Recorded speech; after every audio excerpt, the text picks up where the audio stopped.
je lui dis là j'arrête, j'ai trop mal, j'en peux plus, c'est bon, je laisse Nathalie. Alors Nathalie, elle était juste, on était ensemble au ravito quoi. Il me dit mais tu peux pas faire ça. Il me dit là t'en es, tu t'accroches. Je dis mais mon Thierry c'est pas possible. Alors Thierry il se lève, il essaie de venir avec moi, il tombe parce qu'il avait des crampes. C'était la scène, je pense que quelqu'un l'aurait filmé, c'était risible quoi. Et je repars, mais un boitin, tirant, et mon Thierry qui me disait allez, vas-y, accroche-toi, mais non, mais tu peux pas, machin, pour moi, fais-le, enfin, pour le team et tout, vas-y. Et je sais pas, dans ma tête, ce qui s'est passé, il y a eu un déblocage, et en fait, je crois que j'ai oublié les douleurs, il y a eu une anesthésie, la partie neuromusculaire, bref, il y a eu un truc qui s'est passé. Et là, à fond, j'ai rattrapé Nathalie, j'arrive, je sais même pas comment, en haut de la Tour Eiffel, donc forcément, enfin, ça a été un moment qui a été chouette parce que je m'attendais absolument pas à ça.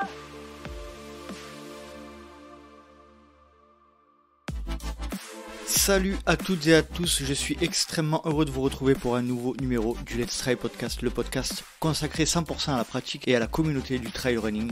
Et comme je le dis, je le répète, ce podcast est adressé aux trailers et aux trailers, mais pas que. Toutes les auditrices et tous les auditeurs sont les bienvenus pour en apprendre plus sur notre communauté et sur notre sport à part entière.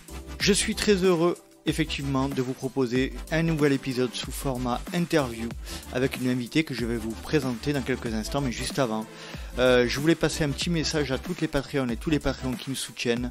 Pas de nouveaux arrivants ou de nouvelles arrivantes cette semaine. Donc pour rappel, les Patreons, c'est la communauté des trailers qui supportent le LTP et dans lequel nous partageons tout un tas de contenu, de choses, de discussions où vous aurez accès aux épisodes en avant-première, vous avez accès aux visios mensuels qu'on fait tous les mois, et puis vous aurez éventuellement, pourquoi pas, la possibilité de participer à certains épisodes en tant que co-animateur dans le cadre des LTP Demande Conseil. Et puis bientôt, je vais organiser des épisodes discussion avec quelques Patreons assez régulièrement sur lesquels on discutera de tout un tas de sujets liés au trail. Et donc pour rejoindre cette communauté, n'hésitez pas à vous rendre sur patreon.com/Let's Try le podcast. Allez, passons maintenant à la présentation de l'invité du jour. Dans cet épisode, j'ai décidé de faire appel à une Ardéchoise de 33 ans, maman d'une petite fille de 2 ans et demi et qui a été performante, très performante et qui l'est toujours, mais qui a démarré le trail dans les années 2010. Elle a d'ailleurs remporté l'Eco-Trail de Paris, elle a été vice-championne de France de trail et vice-championne d'Europe de course en montagne par équipe. Et elle nous parlera de son historique sportif, elle nous parlera de la longue pause suite à des blessures qui l'a amené à arrêter la pratique du trail pendant quelques années. Elle nous parlera également de son retour à la compétition et son constat de l'évolution du milieu du trail. Et puis tout un tas d'autres sujets. On finira évidemment par les meilleurs et les pires moments de trail, les questions rapides, le moment qu'est-ce que je fous là. Et puis nous terminerons avec la partie réservée au Patreon. Allez, je ne vais pas vous faire patienter plus longtemps et voici ma conversation avec Fiona Porte. Salut Fiona, je te remercie énormément de me rejoindre et de nous rejoindre dans le podcast. Comment vas-tu ? Salut Nico, bah ça va. J'enchaîne un petit peu les petits microbes comme je t'ai dit, mais on va dire qu'on va être positif pour courir le 90 du Mont Blanc dans 4 jours. Ça va vers le mieux. Et oui, parce qu'on est le 20 juin et le marathon du Mont Blanc, c'est le 24, 23. Ouais, le 90, c'est le 23, ouais, c'est voilà. Ça, vendredi. Ouais. Ok, donc super. Et j'ai appris, on a parlé juste un petit peu avant en off, là, que tu m'écoutais, que tu apprécies mon travail, donc je te remercie, ça fait toujours chaud au cœur d'entendre ça. Ça fait plaisir. Je te félicite pour ton travail, encore une fois. C'est chouette de pouvoir écouter des sujets comme ça, voilà, quand on est intéressé, passionné par le trail, d'avoir des témoignages de personnes, de découvrir certaines personnalités qu'on pensait connaître, mais en fait dont on se trompait un petit peu. Voilà, ça nous donne des fois un autre aperçu en fait des personnes qu'on rencontre sur les lignes de départ et c'est chouette. Il y a des personnes voilà, que j'ai vraiment envie en fait, de connaître plus du coup parce que je les trouve inspirantes et c'est quand même grâce à toi parce que c'est pas sur les réseaux sociaux en fait qu'on a tout ce genre qu'on a ce reflet des personnalités, on va dire. Là, ça creuse un petit peu plus et c'est vraiment sympa.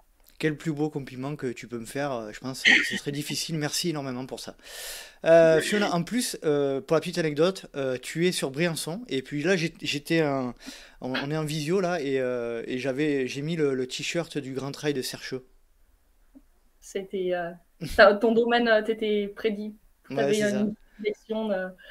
Et on disait que le Grand Trail de Sercheux était compliqué quand même, hein. Il est compliqué, il est technique, mais il est très beau. Ouais, c'est clair.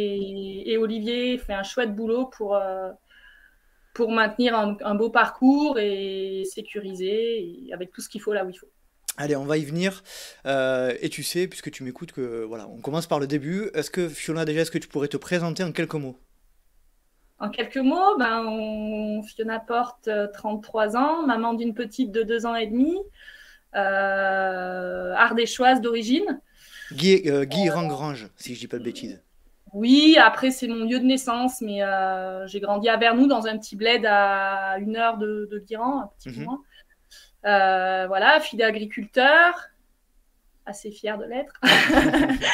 Donc oui, ça m'a apporté quand même pas mal de valeurs Mhm. et voilà, j'en suis assez fière et assez Dans quel reconnaissante. domaine? Dans quel domaine? L'agriculture de quoi? Mon père avait des moutons, Ouais. mon petit frère a des moutons et des chèvres, et mon grand frère a des moutons. Alors il y en a qui sont... mon petit frère est en chèvre laitière et en mouton, on va dire brebis allaitante, c'est-à-dire qu'il vend les agneaux pour la viande. Et mon grand frère seulement, enfin, il fait aussi de la viande un petit peu en mouton, mais il fait principalement du fromage. D'accord. Ils sont tous les deux en Ardèche et ils bossent. Et donc tu es fier t'es fier de ça? T'es fier d'avoir baigné dans Complètement. cet environnement-là? Ça n'a rien à voir en fait avec le milieu du trail.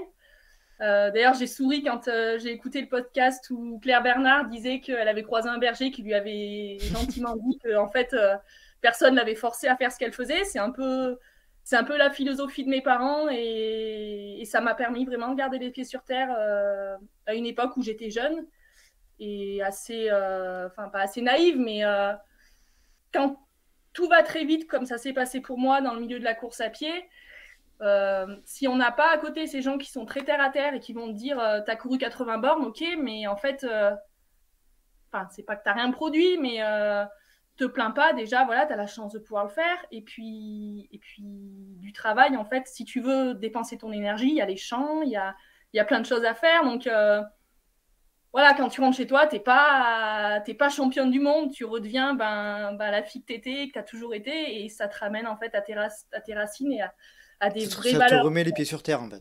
Complètement.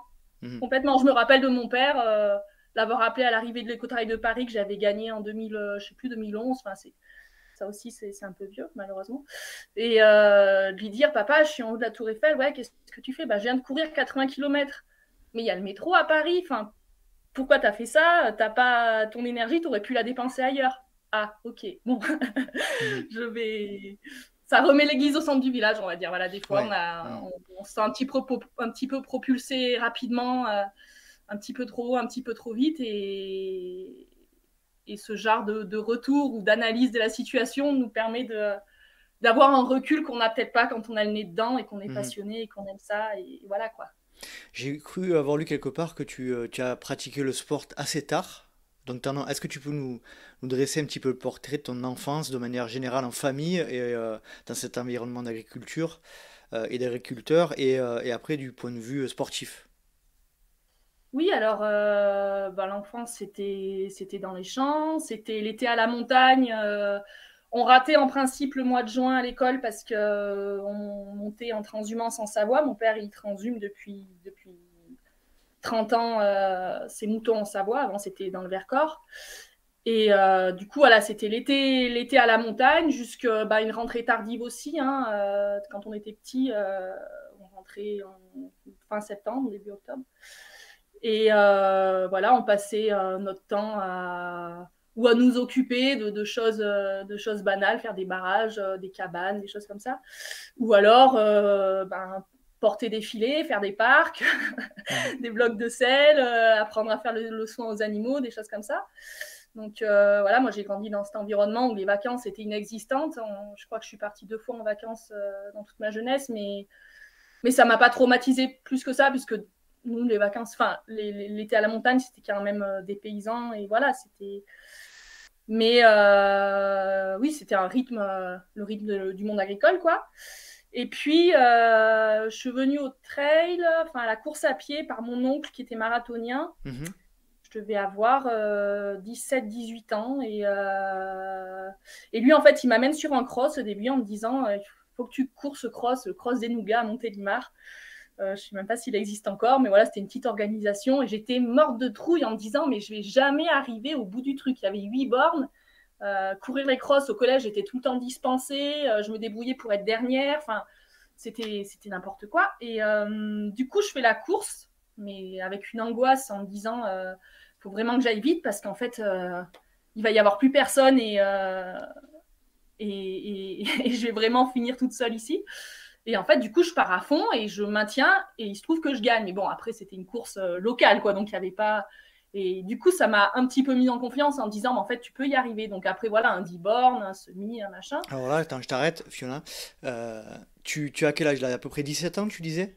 Là, je dois avoir peut-être 18 parce que pour courir les 10 bornes, 20 Hmm, bornes, il faut peut-être avoir 18 ans. Mais ouais, c'était voilà, c'était mes débuts, premier footing vers 17 ans, hmm. 18 ans, voilà. Et puis, J'aimerais bien revenir, si tu veux bien, un peu plus en avant.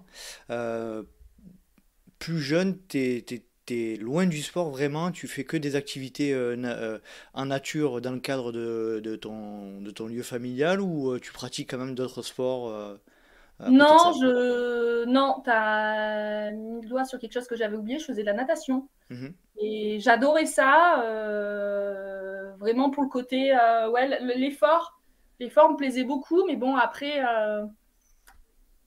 j'ai dû en faire genre 4 ans, un truc comme ça. Et, euh, et après, je suis passée sur de la danse classique et du jazz, Mhm. qui aussi, c'est sport, en fait, quand on en fait assidûment. Je crois que j'allais à peu près à 8 cours par semaine. Ah oui, Je devais faire tous les soirs, plus le mercredi après-midi, plus le samedi matin. Et les vacances, on faisait des stages, donc quand tu faisais les choses, tu faisais pas les choses à moitié toi. complètement. Et je C'était lié euh,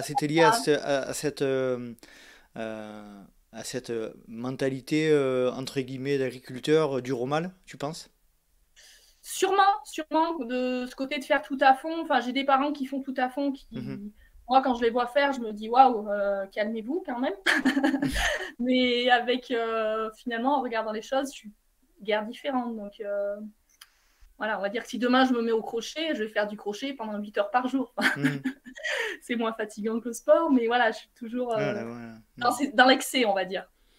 D'accord. Et la relation avec tes frères ou ton frère, je sais plus, tu m'as dit, J'en ai deux, oui. voilà, t'en as deux. Quelle était-elle? Quelles étaient-elles?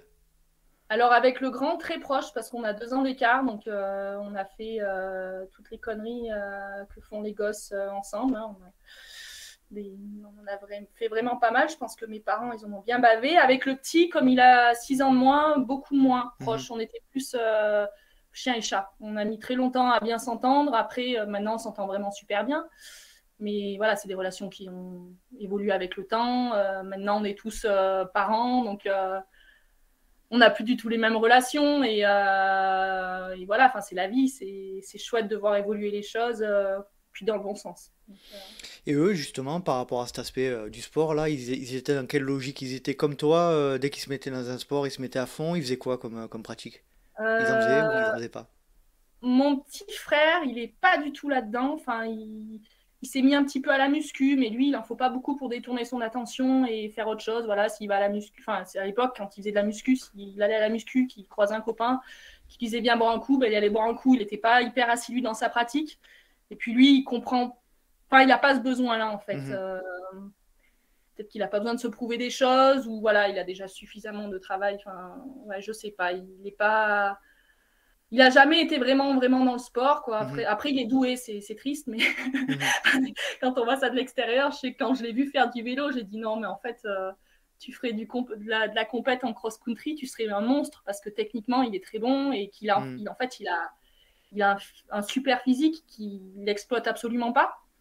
Bon, il y a des gens comme ça. Hein. Mhm. Et voilà, après le grand, il a été sportif, il a été au 27e BCA à Annecy, donc il était chasseur alpin, donc il a touché un peu à tout, il a fait du ski de rando, il a couru pas mal, et c'est lui qui m'a d'ailleurs embarqué un petit peu sur le trail. Voilà, c'est lui qui un jour m'a dit, il a ouvert un magazine, il m'a dit en me montrant c'était le trail de Faverges, ouah, t'as vu, il court en montagne, ça a l'air trop chouette et on appelle ça du trail. Ah ouais, ça te dit, on essaye. Ouais. Et puis voilà, on est parti sur ce délire quand t'as 20 ans et que tu pars camper en montagne, que le lendemain t'as ta course. Voilà, c'est bon enfant. Mais lui, voilà, lui, il est plus sportif. Après, il manque de temps. Mais il a été toujours un petit peu sportif, où il a maintenu un petit peu de course à pied, un petit peu de vélo. Mais moins à fond. Ils sont quand même plus, je dirais peut-être plus équilibrés. Ouais, quand ils font quelque chose, en tous les cas pour le sport, pour le boulot, non, mais ils sont pas à 130 sur l'autoroute, quoi. Ils tempèrent un peu plus. Tu as dit tout à l'heure que tu faisais les choses à fond.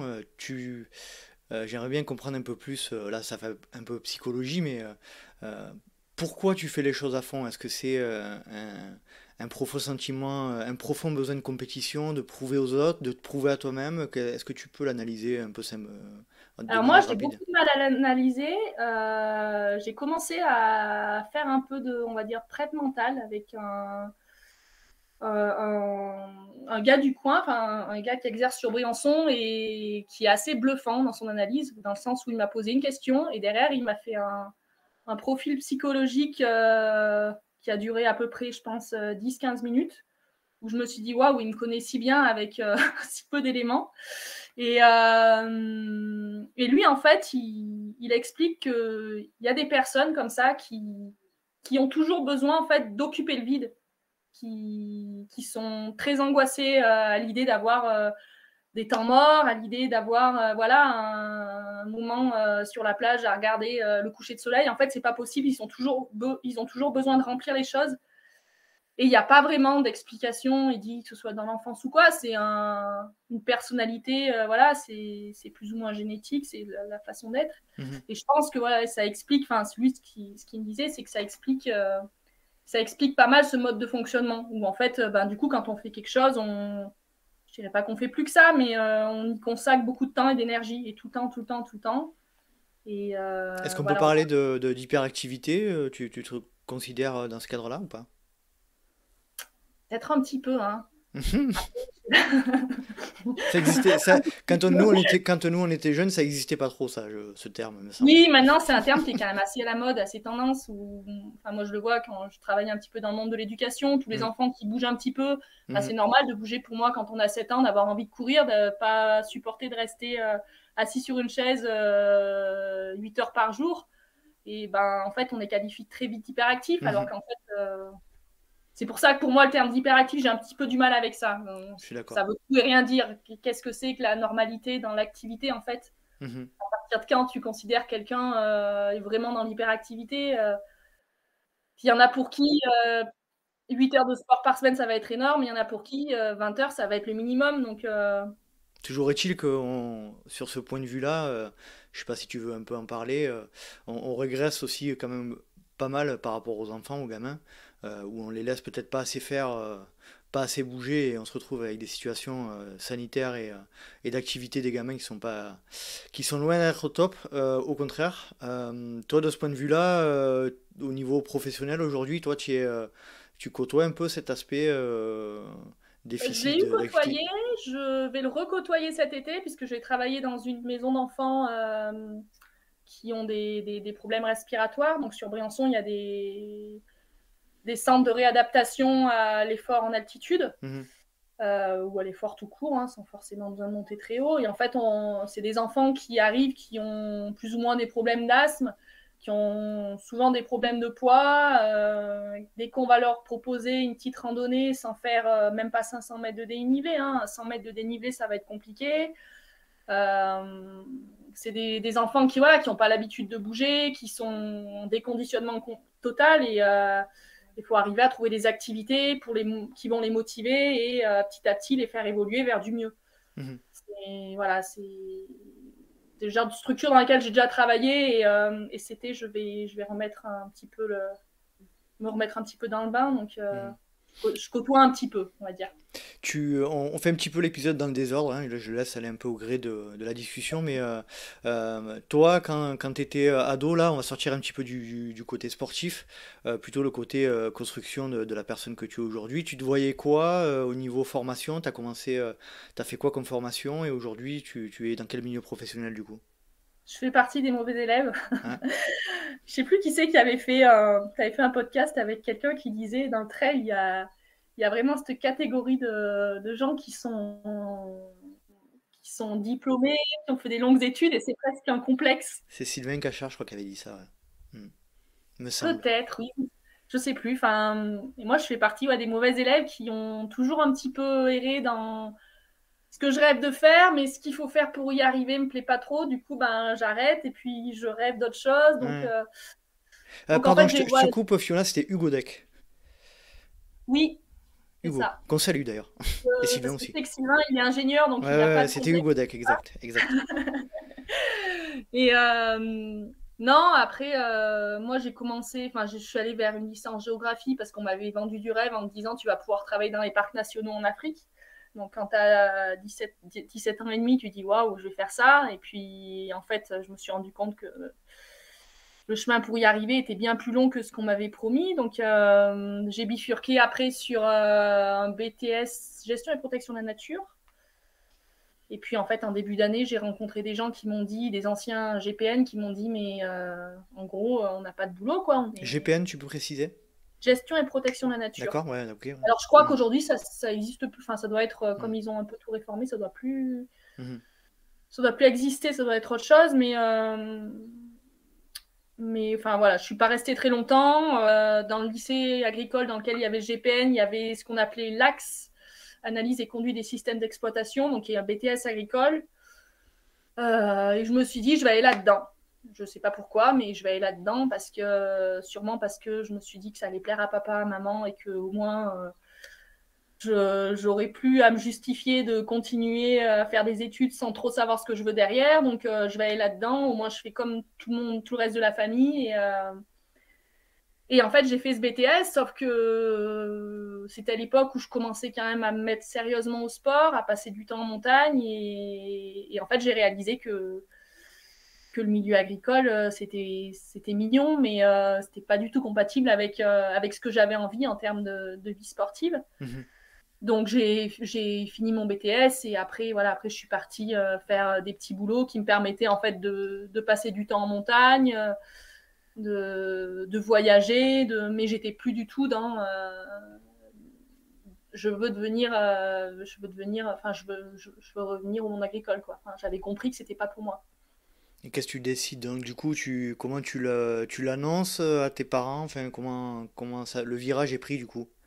Oh non, non, non, enfin, mon père, je l'ai jamais trop vendu du rêve là-dessus, hein. Je l'ai Mhm. jamais parce que c'est quelqu'un, si on commence à lui dire, papa, je veux m'installer, et ben, papa, il achète 2 tracteurs, il te fait construire un bâtiment de 1000 mètres carrés, et puis il t'achète 500 moutons, et une semaine après, c'est parti, quoi. Enfin, je l'ai vécu dans autre chose, maintenant le sport, où un jour, c'est quelqu'un, mon père, qui achète beaucoup dans le patrimoine, qui investit, il achète Mhm. des bâtiments, enfin c'est son truc. Et un jour, il achète un bâtiment et puis en rigolant, il y a son collègue qui dit ah bah ta fille elle est sportive, pourquoi pas faire une salle de sport? J'avais aucun diplôme dans le sport. Et mon père bah oui oui on va faire une salle de sport, ça te dit? Moi je dis pas pourquoi pas, mais genre, je connaissais ni le diplôme pour être éducateur sportif, je savais pas en quoi consistait le métier de coach sportif, enfin voilà. Mhm. Et en fait, mon père, il commence les travaux alors que j'avais rien. Il est tombé tous les murs, il commande des machines, c'est parti quoi, Mhm. l'investissement. Et puis moi, je commence à aller dans les salles de sport, machin, et je me renseigne un peu sur le diplôme, je passe les tests, fallait faire du step en plus en fitness, enfin un truc, quand t'es pas dedans quoi. Donc, Je confirme. Moi, ça va, je m'en sors pas trop mal mais c'est vrai que ça peut être compliqué. voilà, donc du coup, quand tu te retrouves à faire du step et que tu sais pas faire du step, et ben il y a un moment où on peut pas mentir et ben j'ai dit bah, en fait non, c'est pas pour moi quoi. Donc là, mon père, il se retrouve avec sa salle de sport. Bon, bah, de toute façon, je continue, hein, c'est pas grave, comme c'est un fonceur. Donc, il a fini d'équiper sa salle, il a fait sa salle de sport et puis il a embauché un coach parce que, parce que je suis jamais devenue prof de sport. Mais du coup, voilà, tout ça pour dire que dans le monde agricole, j'ai évité de vendre du rêve à ce moment-là en me disant, bon, si tu t'engages, tu t'engages. Là, c'est pas j'y vais pas, quoi. C'est un peu comme en VTT. Une fois que tu es dans le virage, tu poses pas le pied par terre, sinon tu tombes, quoi. Ah, c'est clair. Donc voilà. Très bien. J'aimerais revenir du coup sur la période là, 17-18 ans, là où tu fais ton premier cross. Tu te rends compte que ben, ça se passe plutôt pas trop mal, t'as peut-être des petites capacités. Explique-nous un petit peu la période entre ce moment-là et le moment où tu rencontres le trail et que tu vas nous expliquer plus tard. J'ai dû faire quelques courses, mais pas tant sur route ou des petites courses, ce qu'on appelait courses nature à l'époque. Mhm. Mais vraiment pas beaucoup. En fait, c'est allé assez vite, hein. Après, j'ai dû faire trail de Faverges, de mémoire, trail du Galibier et trail de Combénite. C'est un super trail que je recommande pour l'ambiance festive. Voilà, c'est à Granier, en Savoie. Un chouette parcours bien cassant. Il doit y avoir 23 bornes et 2000 mètres de dénivelé, avec un jambon prime pour le premier et la première grimpeuse en haut de la première bosse. Enfin, voilà, c'est un chouette événement dans le Beaufortin. Et en fait, l'automne qui suit, il y a Jacques Perrard, qui à l'époque était manager du Team New Balance, qui me contacte, qui me dit, écoute, tu payes tes chaussures, tu payes ton équipement, bon, t'es jeune, si tu veux, moi je peux t'aider, je peux t'aider aussi sur les déplacements. Enfin voilà, et puis on parle aussi un petit peu entraînement, comment je m'entraînais. Alors, quand j'y repense aujourd'hui, c'est inconcevable de penser l'entraînement comme ça, à Donc savoir vas-y, rentre plus en détail. et ben en gros, plus la compétition approchait et plus je bornais. Mhm. La veille ou l'avant-veille du trail du Galibier ou de Combénite, ou trail d'Albertville aussi j'avais fait. Non, c'était au trail d'Albertville. On va courir 3 heures avec mon frangin, qui courait à l'époque, le grand. Et en fait, notre truc, dans toutes les bosses, c'était de se mettre des grosses mines. Le premier en haut a gagné. Et du coup, on rentrait, on était mais carbo, mais voilà, quoi, tu rentres, t'en as vraiment plein les cannes, t'as fait ta grosse séance de fartlek, normalement, t'es censé récupérer un petit peu derrière, sauf que ben, le lendemain, le surlendemain, il y avait le trail d'Albertville, quoi. Et je pensais que c'était comme ça qu'il fallait faire. Enfin, j'avais jamais lu un bouquin là-dessus, ni je connaissais vraiment strictement rien en physio, donc voilà, enfin, quand on ne sait pas, on fait, et puis on voit, hein. Donc ça a commencé comme ça, et puis voilà, Jacques Perrard, qui gérait New Balance, il me contacte, donc on se met d'accord, je rentre dans le team. Et à l'époque, alors ça, je pense que Julien s'en rappelle encore, Julien Rancon. Donc Julien Rancon était chez New Balance aussi, et puis on fait comme font tous les teams, un petit rassemblement, machin. Et on discute, il me dit, ah, tu prépares quoi comme course? Alors je sais plus, je sors la course de quartier, mais j'y connaissais tellement, je connaissais personne, je connaissais pas les courses, donc je lui sors, ah, bah, je prépare, je sais plus, le trail des sangliers, comme il dirait dans les genoux dans le gifle. Bref. Trail de la belette. C'est ça. Et puis il rigole un petit peu. Je lui dis, toi, tu prépares quoi? Il me dit, bah, je prépare les France de montagne. Et je dis, ah ouais, c'est quoi ça, machin? Je dis, bah, 12 bornes. Je dis, 12 bornes, en gros, il n'y a pas besoin de préparer. Enfin, ça va. Il me dit, bah, en fait, ça va super vite, machin. Je dis, mais moi, je veux faire ça. Il me dit, mais c'est à Murat et c'est dans. Ça devait être 2 mois plus tard, même C'est le pas. 6 juin 2010, je peux te dire. Ah, bah, tu vois. Et je pense que le rassemblement devait être en avril, un truc comme ça. Enfin, en avril, sûrement, un truc de printemps, quoi. Et il me regarde, il me dit, mais tu sais, tu peux pas aller aux France comme ça. Enfin, il y a une prépa. Moi, j'ai fait les crosses, tu vois. Enfin, je dis, bah, c'est pas grave, 12 bornes, dans tous les cas, je l'ai fini, j'y vais, tu vois. Et puis, me voilà, du coup, je m'inscris évidemment aux France, hein. Je savais que j'allais les finir dans tous les cas. Mhm.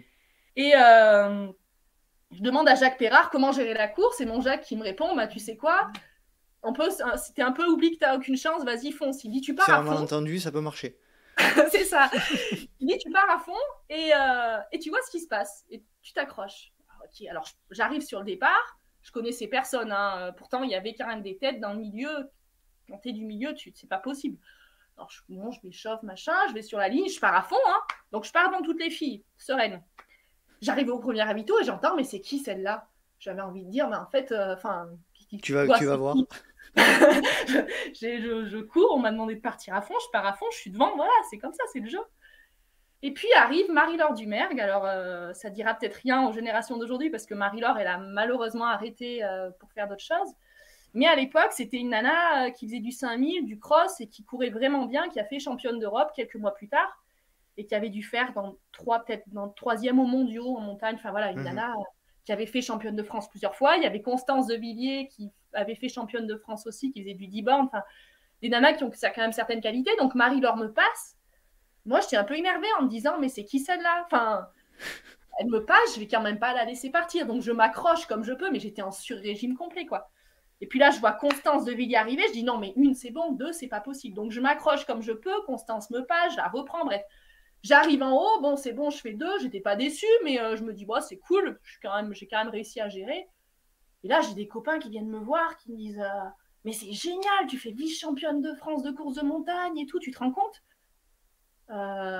Ouais, c'est bien. Enfin, en fait, sur le coup, alors qu'aujourd'hui, je rêverais de faire vice-championne de France de course de montagne, mais à l'époque, je dis ouais, c'est cool, quoi, mais sans plus. Et du coup, voilà, c'est un peu comme ça. Après, quand tu es en équipe, tu apprends très vite, hein, parce que tu vas forcément avoir des conseils sur la préparation physique, un peu plus poussés. Tu vas rencontrer plus de gens. Enfin, voilà, j'ai rencontré Manu Messa. J'ai tissé des super liens avec ma coéquipière Marie-Laure, Constance de Villiers. Voilà, c'était l'époque où il y avait plein de... Enfin, il y en a toujours, hein, des filles avec de belles qualités et on a passé du temps ensemble. Donc, j'ai commencé un petit peu plus à connaître sur le sujet, quoi. Alors, je t'interromps. Plusieurs choses. Déjà, on salue Julien Rancon qui va apparaître dans le LTP très prochainement. Voilà, donc on va faire un épisode ensemble. La semaine prochaine, donc il sortira 2 ou 3 semaines après le tien.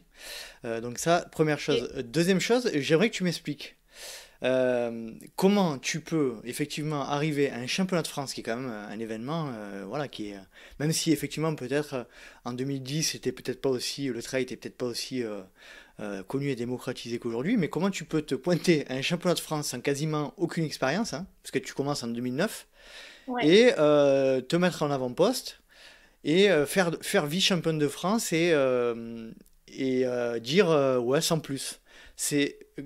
J'aimerais qu'on rentre un petit peu dans le détail de ta psychologie à ce moment-là. Est-ce que tu te dis, euh, j'irai plus loin, de toute manière, c'est qu'une étape et je savais que je pouvais le faire, ou est-ce que c'est de la naïveté? Enfin, c'est C'est de quoi la naïveté complètement, parce que Hmm. derrière, j'avais même pas compris que je rentrais en équipe et il allait y avoir des Europes et des mondiaux. Et en fait, je savais pas du tout ce qui m'attendait. Pour moi, c'était une course, la même que j'avais fait, enfin un petit peu plus, mais la masse nausière, la course que je faisais à l'époque, une petite course de montagne à côté de mon village natal. Où je gagnais, mais voilà, là j'avais fait deux, c'était bien parce qu'on m'avait dit que je pouvais pas le faire, donc j'avais prouvé quelque chose, mais au-delà de ça, je connaissais tellement peu le milieu que je pouvais pas envisager quoi que ce soit derrière, et puis je me projetais absolument pas. De toute façon, c'est pas ma façon d'être en fait, de me projeter sur du long terme. Donc, mais à l'époque, oui, non, c'est sympa. Tu as dit, j'ai prouvé que je pouvais le faire, on m'a dit que je pouvais pas le faire. Est-ce que tu peux préciser un peu? Et ben ouais, quand Julien, que j'apprécie, hein, c'est un chouette coureur, et voilà. Et puis il y avait tout la CO Firmini, le club dans lequel j'étais, dans lequel il a été pendant très longtemps, où il me disait, mais tu te rends compte, mais tu vas quand même courir en France de montagne, alors que enfin, la VMA à l'époque, je savais à peine ce que c'était. Je Mhm. démarrais juste les 30-30 et compagnie, donc tu te retrouves avec des gens qui ont des connaissances, qui ont vraiment du bagage là-dessus et qui s'entraînent depuis des mois et qui te disent, mais pourquoi tu commences pas en fait par prendre les choses dans le bon ordre? Là, t'arrives, tu mets un peu le cheveu dans la soupe, quoi. Donc, et je pense que j'avais besoin, c'est un peu ma façon d'être, hein, de pas de prouver l'impossible, mais tu vois, de dire, eh ben en fait, tu me dis que c'est pas possible, ben, rien que pour prouver que si, j'y vais, et puis en fait, je vais te montrer que je peux. Et je suis un peu toujours là-dedans, hein. Mhm. Si demain tu me dis enchaîner, je sais pas moi, tu peux pas enchaîner Sirzinal avec la TDS en étant bien au top dans les deux, ben je dirais pas que j'y arriverai, hein, mais dans l'idée, si je peux y arriver, ben j'en serais fière, quoi. Ouais, t'as un gros caractère et une envie de prouver que les choses C'est sont ça, faisables, quoi. c'est ça. Ouais. Bah, quand je vois ma fille aujourd'hui qui a 2 ans et demi et que quand tu lui dis non, fais pas ça parce que tu vas te faire mal et qu'elle le fait quand même, je me dis bon, je peux pas lui en vouloir, hein. C'est ce qui Est-ce, explique cela. est-ce que tu pourrais citer, si possible, dans la suite là, des années qui arrivent après ce championnat de France, un ou deux événements sportifs liés au trail qui te viennent là, qui sont notés, qui sont le plus importants pour toi? Il y en a beaucoup, hein. Ça dépend, tu veux dire d'un point de vue émotionnel, d'un Ce point que de tu vue... veux, voilà, si tu veux me parler de quelques moments clés de ta carrière, des années qui ont suivi. Ah, c'est bio, tu sais que je suis pas... Je suis une vieille jeune, T'es une vieille jeune, ouais, parce que une jeune femme, jeune on vieille. rappelle la vice-championne de France de course en montagne, c'est en 2010. Et ouais. Et il y a jusqu'à encore cette année, je crois que tu gagnes le Serche Trail, le trail blanc de Sercheux, il me semble. Ouais, mais... Tu fais troisième sur la marathon race du lac d'Annecy. Ouais, ça c'est plus récent, ça. C'est Ça, plus j'ai bien récent. souvenir. Ouais. Non, mais après, il y a des courses qui m'ont marqué. Il y a l'éco-trail de Paris, mais après, c'est tout un... C'est pas forcément le trail en lui-même, c'est tout un environnement, comment j'y suis venue, ce qui s'est passé. Enfin, c'était des moments qui ont été assez ouf, parce que Vas-y, précise ta venue sur l'éco-trail de Paris, on va en l'éco-trail savoir de plus. Paris, mais si Thierry Breuil, il écoute le podcast, il va être pris, enfin, il s'en souvient et il va en rire encore, parce que même Olivier Guy, que tu as eu sur le podcast, à l'époque, j'étais chez Adidas et je travaillais le vendredi, la course est le samedi, hein, était le samedi et elle est toujours. Donc, je prends le train du soir, j'arrive à minuit par le métro. Olivier, il vient me chercher, Olivier Guy. Et puis, je lui dis, il n'y a pas quelque chose à manger. Il me dit, mais t'as pas mangé? Je dis, bah non, j'ai pas mangé. Et on va voir le gars à l'accueil, il me file une pomme. Bon, voilà, la veille d'un trail, tu commences par manger une pomme le soir, t'es déjà pas mal dans tout ce qui se fait. Bref. Et puis, s'enchaîne avec le gars qui m'amène dans la chambre de l'hôtel qui était tout en haut. Je lui dis, mais c'est pas possible, il y a trop de bruit, tu peux pas me trouver autre chose? Il me dit, ben, entre nous, j'ai la laverie en bas, mais c'est quand même pas hyper confort, quoi. Je dis, mais je m'en fous, je préfère dormir par terre sur du dur et avoir zéro bruit que dans cette chambre qui est très jolie, mais en fait, j'arriverai jamais à... Bref. Du coup, il me met dans la laverie, donc je croise des journalistes dans l'ascenseur qui me disent, mais tu vas où? C'est pas, on va pas s'étendre là-dessus, les gars. Donc, dans la laverie, entre les linges, les étagères, les machins et tout, je dors, hein, pas trop mal. Et puis le lendemain matin, donc la course part à midi. Petit-déj, mon Thierry qui est toujours très carré, qui a toujours été, qui le sera toujours, hein, et qui dit, je lui dis, ah, les ravitaux, enfin, pas les ravitaux, non, c'était pas les ravitaillements, le matériel obligatoire, il y a quoi dedans? Il me dit, non, mais me dis pas que t'as pas regardé. Je dis, ah bah non, mais j'ai pas eu le temps, je travaillais, enfin, tu vois, je suis à l'arrache, quoi. Tu travaillais dans quoi à cette période du coup? J'étais pionne, je Ouais, crois. Oui, j'étais dans une classe relais avec des enfants qui sont décrochage scolaire. d'accord. J'étais éduque, voilà. Enfin, du coup, je cherchais pas. Si je devais travailler, je travaillais. Et Ouais. après, je sais ce que j'avais à faire le week-end. Mais voilà, je n'allais pas prendre des jours pour faire une course. Et du coup, bah, je m'arrange un petit peu. Je trouve un truc par-ci, un truc par-là. Et puis, il me dit, mais au niveau des ravitaux, t'as prévu quoi? Je lui dis, bah, alors, vas-y, il y en a un qui me file une barre, un truc. Enfin, voilà, la fille qui arrive de nulle part. Et en plus de ça, cerise sur le gâteau, j'étais blessée depuis 3 mois, donc ça faisait 3 mois que je faisais que du vélo. Alors ça peut passer peut-être sur un trail un peu montagneux, sauf que sur un éco-trail où tu es à 13 à l'heure sur 80 bornes, en fait, musculairement, 3 mois de C'est pas vélo... compatible. Ah non, je crois que j'avais couru 12 bornes la semaine d'avant, juste pour voir si je savais encore courir. Et du coup, ben, on arrive sur le départ, donc j'étais donc avec la team Adidas et tout. Et puis le départ est donné, et en fait, au bout de 20 bornes, je commence à cramper, mais vraiment cramper, hein.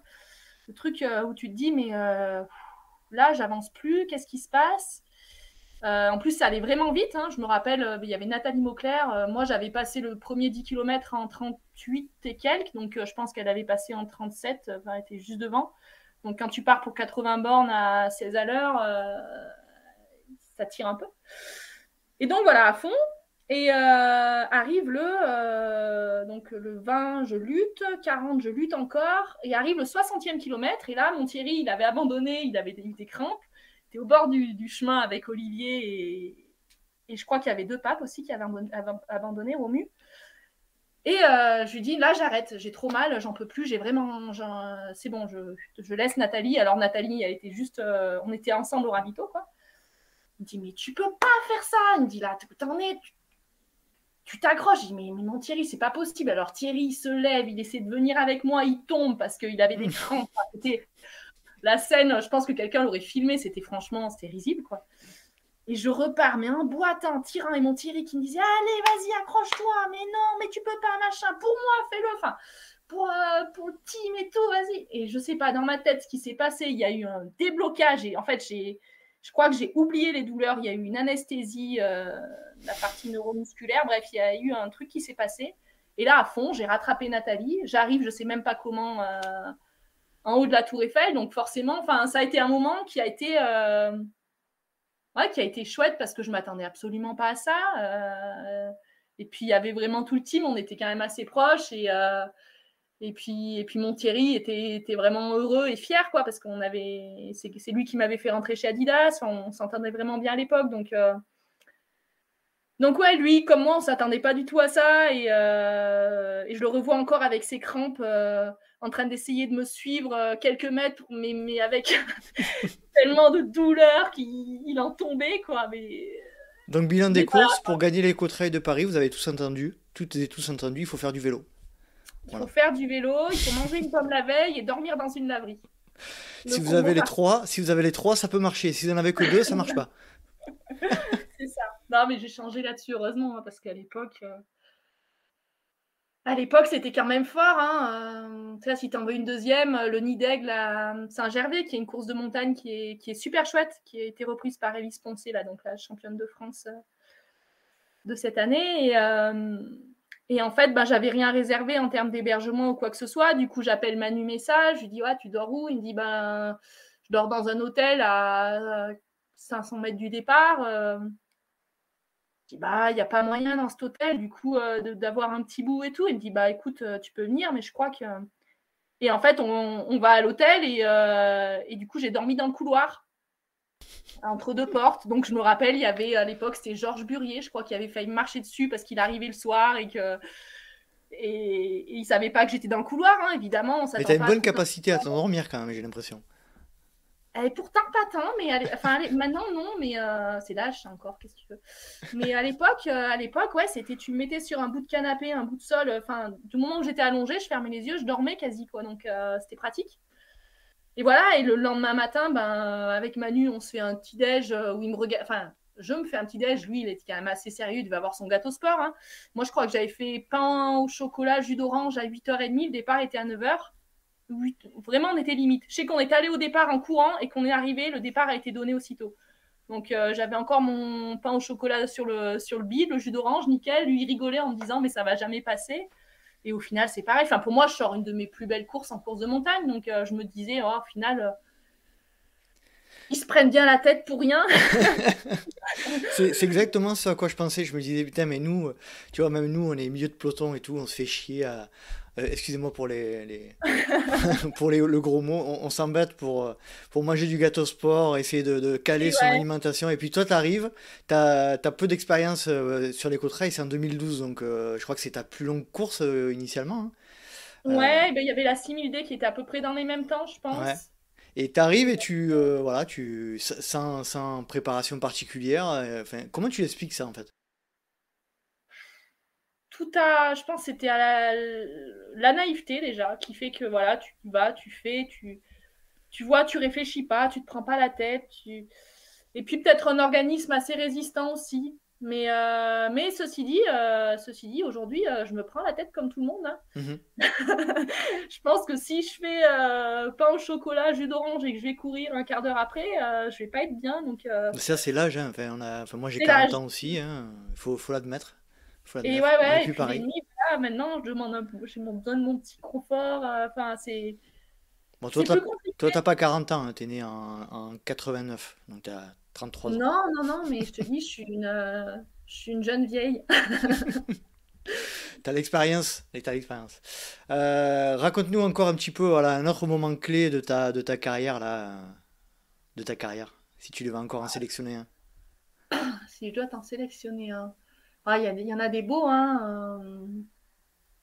Après des beaux moments, c'est le titre qu'on a eu bah, avec Marie-Laure quand on fait vice. On a dû faire vice-championne ou championne d'Europe par équipe, je sais plus.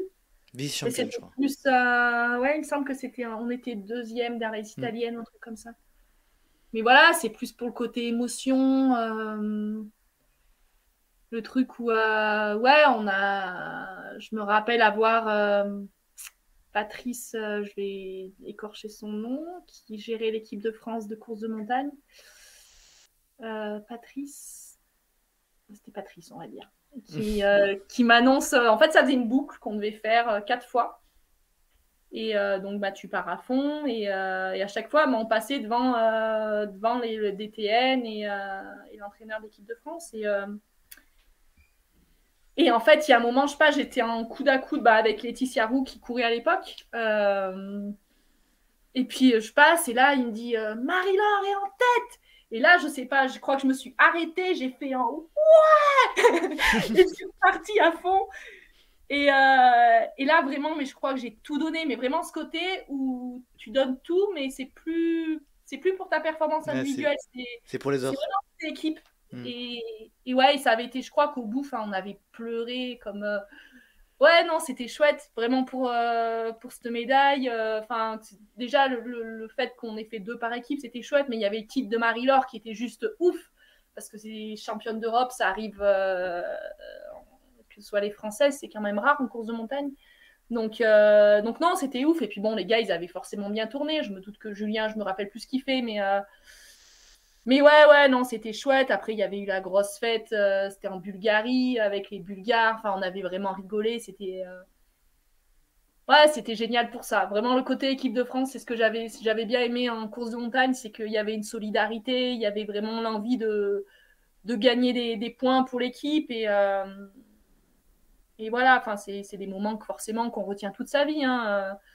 Je suis pas prête de l'oublier. Après, On en parlait avec Adrien Séguré, justement, dans les derniers épisodes que j'ai fait avec lui, où on disait que, effectivement, il peut y avoir des circuits privés, des courses considérées comme les Coupes du Monde de trail, effectivement, c'est ce dont on parle le plus, mais malgré tout, en tant qu'athlète, a priori, euh, ce dont vous vous souvenez le plus, ça reste malgré tout le fait de porter le maillot de l'équipe de France et d'obtenir des résultats dans ce contexte-là. Tu confirmes? je confirme. Après, pour moi, je dirais que trail et montagne, c'est un peu différent. C'est un peu deux salles, deux ambiances. Hmm. Parce que montagne, il y a quand même un gros passé, enfin historique. Ça fait longtemps que les circuits existent et il y a peu de coureurs qui manquent sur les grands rendez-vous. Donc, Mhm. voilà, quand il y avait les mondiaux, ben, les équipes italiennes, elles étaient là, c'était les meilleures.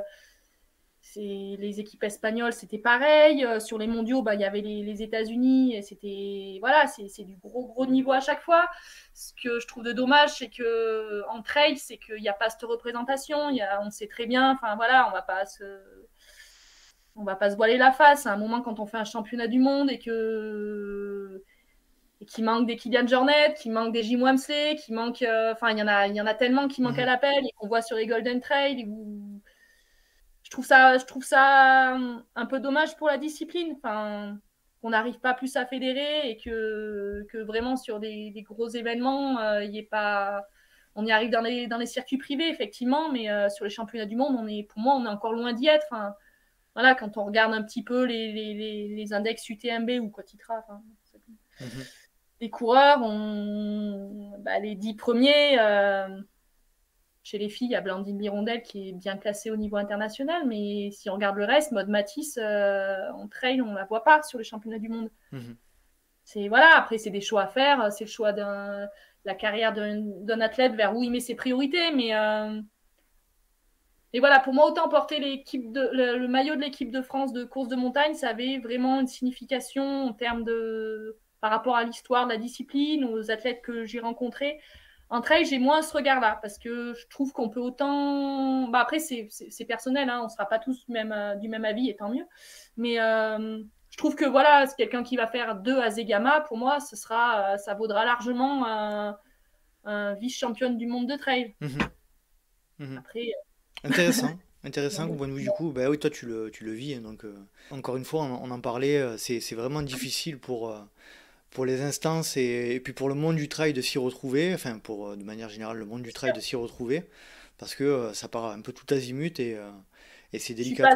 Toi, de ton point de vue, là, tu as commencé en 2009, tu es encore performante. Comment tu as vu évoluer ce monde du trail de manière générale?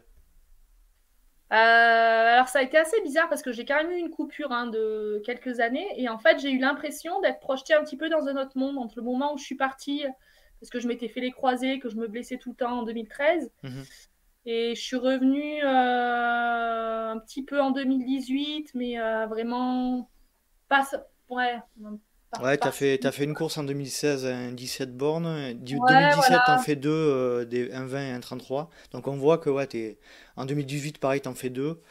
On voit que Ouais, t'as j'étais une pas grosse trop dedans. période. Après, j'ai eu un peu un syndrome de surentraînement, on savait pas trop ce que c'était, qui m'a un petit peu pendant 2 ans maintenu à l'écart du milieu compétition, on va dire, du milieu de la compète. Et après, il y a eu le Covid, hein, évidemment, comme tout le monde, j'ai pas pu refaire des courses en 2020, 2021 un peu. Et ouais, entre les deux, ça fait bizarre, dans le sens où moi, le milieu dans lequel j'ai grandi, dans lequel j'ai fait mes premiers apprentissages dans le trail, c'était l'époque des Maud Gobert, Sandrine Motoros, Stéphanie Duc, Thierry Breuil. Enfin voilà, il y avait des têtes connues depuis pas mal d'années. Et je suis partie, je suis revenue. Je me rappelle au Trail du Ventoux, là, il y a l'année passée, je me suis dit, mais c'est quand même fou parce que tu connais plus personne et plus personne te connaît. Et tu te sens vachement à l'écart.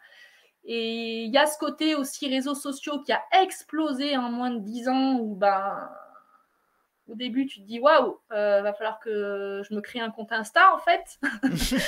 Je veux savoir ce qui se passe et voilà. Et puis, Je te coupe, Fiona, mais t'avais quitté vraiment le monde vraiment du trail pendant toutes ces années où tu avais quand même un œil dessus? je l'avais quitté. Après, j'ai gardé un lien avec Jean-Louis Ball, qui était mon entraîneur, qui l'est encore un petit peu, qui nous donne, on va dire, des grandes lignes au niveau entraînement. Et qui lui est un passionné, voilà, donc comme je l'avais de temps en temps au téléphone ou qu'on se voyait, il me disait un petit peu ce qui se passait ou voilà, il allait me dire je prépare, j'aide tel athlète à faire ça, t'as vu, c'est cool, ça a marché, enfin voilà, j'avais des échos, on va dire, mais ça me disons qu'il y avait encore ce côté où je savais quelque part que c'était un sport qui me plaisait et que j'y reviendrai sûrement un jour, mais j'étais plus là-dedans. Je m'étais mis un peu à l'alpi, beaucoup à l'escalade, à fond, hein, évidemment. Bon, c'était nul, donc c'est plus compliqué. C'était assez compliqué pour moi d'admettre que je pouvais passer des heures et que je resterais toute ma vie dans le CISA. Donc il y a un moment où je me suis dit en fait arrête, tu te fais trop du mal. Mais voilà, c'était chouette aussi hein, parce que c'est sûrement des choses que j'aurais pas fait si j'avais continué de courir. Parce qu'on peut pas tout faire. L'escalade, c'est un sport qui demande vraiment du temps, de l'investissement et du mental. C'est hyper spécifique en plus. C'est très spécifique. Et j'ai bien vu quand j'ai voulu regrimper là, en m'étant remis à la compète ces dernières années, l'énergie que je mettais dans la course à pied, elle était plus disponible pour l'escalade. Et mentalement, c'est très très dur. Enfin, il y en a qui arrivent, un mode Combarieux, ils arrivent très bien à grimper, à courir. Mais oui, oui, pour moi, l'escalade, ça a été une courte histoire d'amour, on va dire. Mais ça m'a permis de goûter à autre chose et de travailler sur certaines qualités mentales, on va dire, que j'aurais sûrement pas connu en faisant que courir, quoi. Comment tu as ressenti ton retour dans le monde du trail? Tu t'es senti un peu comme, on va dire un peu péjorativement, mais oublié, tu te Je me sentais suis sentie plus à nulle. ta place? Ah, je me suis sentie très nulle parce que bah, j'avais quitté ma dernière course, c'était les Templiers où je revenais après ma rupture des croisés, donc ça avait été compliqué et au final, je m'en tirais pas si mal, je faisais quatrième. Quatrième, en Ouais, donc 2013. c'était correct, on va dire. Et, et en fait, je reviens, je m'entraîne vraiment sérieusement, mais en fait, trop sérieusement. Mhm. En plus, j'avais maman, donc la récup, c'est pas la même. Hein, une petite allaitée qui se réveille à peu près 10 fois la nuit. C'était très compliqué et du coup j'arrive vraiment fatiguée mais sans forcément m'en rendre compte. Je m'étais dit ouais, t'as fait en termes d'entraînement sur le papier en fait t'es forcément au top, enfin pas au top niveau parce que mon entraîneur, enfin Jean-Louis, il a quand même une vision où et ben s'il te dit que tu feras 16 aux France de montagne, tu feras pas 10 quoi. Mhm. Et, il avait raison. Hein. Enfin voilà, j'ai vu les France de montagne, j'ai vu que j'étais pas au top. Je sais plus, je fais 11-12, un truc comme ça. Mais en termes de sensations, en fait, c'est dur quoi. Enfin, la dernière fois que tu les avais fait, tu avais fait 2. Bon, bah là, t'es quand même loin. Et puis, et un trail, pareil, le trail du Ventoux, je sais plus, je fais 7-8. 7, Mais ouais, en ouais, je juin me disais, c'est pas 2021. normal quoi. Enfin, il y a un truc qui va pas quoi. Et puis vraiment, ce truc de pas arriver à accrocher, enfin devant, je sais pas, Blandine, elle doit mettre une demi-heure, j'en sais rien, mais truc où tu te dis, je veux bien quand même, mais il faut pas déconner, là, il y a un peu de respect, quoi. Non, mais T'as senti que de ce point de vue-là, quand tu fais l'analyse, à ce moment-là, tu te dis quoi? Tu te dis ça a vachement progressé en mon absence, entre guillemets, ou tu te dis c'est il y à avait toi ça, de...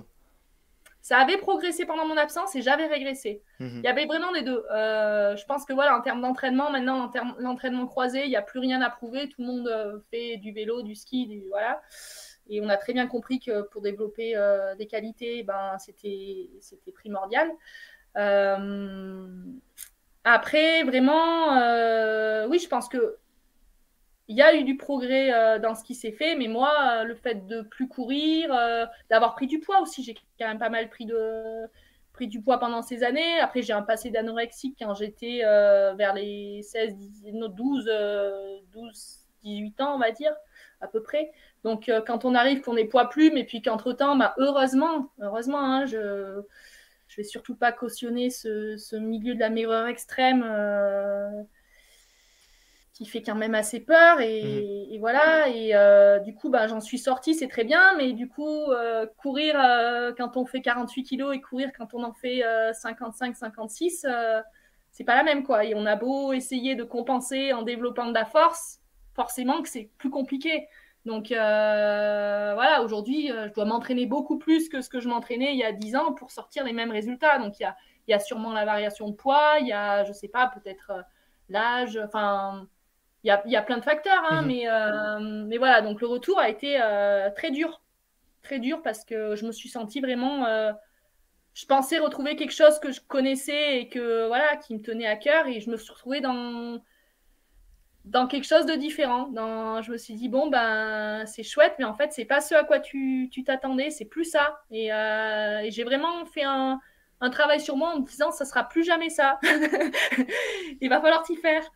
Et voilà, après, avec le temps, ben, j'ai fini par recréer des liens avec certaines coureuses et à me dire, ben, en fait, voilà, c'est pas parce qu'elles sont nouvelles que ça peut pas être chouette aussi, hein, mais sur le coup, ça fait toujours bizarre ouais, de se dire, purée, elles sont où les copines? Eh oui. Et aujourd'hui, bon, on voit quand même que tu remportes le Grand Trail de Serpenson, le format 80, l'Eco Trail de l'Izoard, le Search Snow Trail. Tu fais troisième sur la Maxi Race. On peut pas parler réellement de niveau dégueulasse, quoi. Qu'est-ce que tu as mis en place du coup pour te réentraîner comme tu le souhaites? Est-ce que tu te sens aligné aujourd'hui avec ta pratique? Est-ce que tu te sens à ta place? Comment tu es aujourd'hui? Et ben, en fait, entre-temps, il y a eu quand même des changements dans la façon de s'entraîner. Le milieu de l'entraînement donc, a bien progressé, comme je te le disais. Et voilà, et Jean-Louis qui cerne un petit peu, qui cerne bien ce qui se passe et ce qu'il faut faire et les qualités à travailler pour préparer les courses. Il m'a pas mal aidé. Et aujourd'hui, je fais beaucoup de ski d'hiver. Beaucoup de ski de rando et en fait on part un petit peu du principe que on prépare l'été et l'hiver, que c'est pas de faire un bloc au mois de juin qui va nous rendre fort au mois d'août, mais qu'il faut voir ça sur une saison voire plus. Du coup voilà, je fais beaucoup plus de travail de force qu'avant. J'ai arrêté la VMA parce que je suis nulle et que mentalement c'est dur et que voilà, T'as arrêté la VMA? j'ai arrêté la VMA. Ah bon. J'y suis Dis-nous arrivée en plus. Alors, t'es nul, d'accord, bon. sans aucun calcul. Mais c'est intéressant. J'ai entendu récemment un podcast avec Hugo qui parlait de son frère qui disait que son frère qui vient de remporter le Grand Trail de Saint-Jacques, qui est pourtant un trail qui est assez roulant, il disait qu'il faisait pas du tout de travail de VMA, ou quasiment pas, que c'était quelqu'un qui travaillait énormément sur la marche bâton, sur les gros dénives. Toi, tu es de cette école plutôt Et euh, ben, moi, je suis de l'école où, pour une course qui est supérieure, on va dire, à 8 heures, après, ça dépend aussi du profil, hein. Sur un Templier, la VMA, ça compte un petit peu quand un peu. même.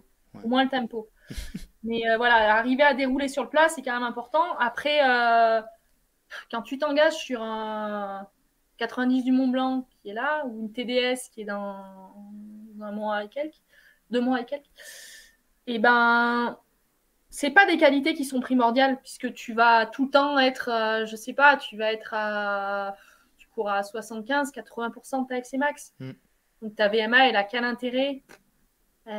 Plus tu augmentes la distance et moins la VMA prime. Forcément, si tu veux faire de la course de montagne et être bon, là, tu seras obligé de passer par du stade à un moment, hein. Enfin, du stade, de ce que tu veux, du fractionné sur route. Mais il y aura forcément des. Après, je fais de la VMA en côte. Ouais. Mais de la VMA, on va dire. VMA ascensionnel. Ouais. Mais c'est plus pour garder un petit peu de dynamique au niveau des pieds. Mais voilà, c'est pas les 200, 300, tous ces trucs-là. Plus du tout. Là, plus du tout. La dernière séance que j'ai fait, ça m'a démonté le pied. C'était au mois de février où j'ai dit oui à une copine alors que j'avais pas couru parce que je cours pas l'hiver, je fais du ski. Et évidemment, on me dit allez, viens au stade, on se fait une VMA. Je dis oui. Et puis elle en faisait un peu plus que moi. Donc on a fait une belle séance. Et en fait, je suis sortie de là. J'ai traîné 3 mois des douleurs aux pieds qui m'empêchaient de courir. Donc là, j'ai dit non, on va arrêter avec ça. On n'est pas fait l'un pour l'autre. Et puis voilà, mon entraîneur, il est de l'école, enfin, il estime il explique assez bien que voilà, sur nos distances, faut avoir un gros foncier, faut avoir un métabolisme qui te permette de tenir dans le temps, d'avoir une bonne capacité à faire de la lipolyse, il faut avoir de la force. L'économie de course. Ouais, c'est ça, mais ça va être vraiment par du travail de marche avec bâton, de Plutôt de développement de force plutôt que de vitesse, quoi. développement de force, beaucoup à vélo. Moi, je le fais beaucoup à Ouais. vélo, ça se fait aussi à pied, Mhm. Donc mais beaucoup de croisés, quoi, ouais, ouais, ouais. globalement. Et je trouve que c'est bien. Et puis dans la tête aussi, c'est mieux parce que Mhm. courir, franchement, tous les jours, je pourrais plus. Mhm. J'adore la course à pied, mais faut pas. Bah, après, Ah, effectivement, c'est ce qu'on dit souvent, c'est-à-dire que pour faire des objectifs longs, voire ultra, il faut quand même malgré tout faire un certain volume horaire, tout du moins.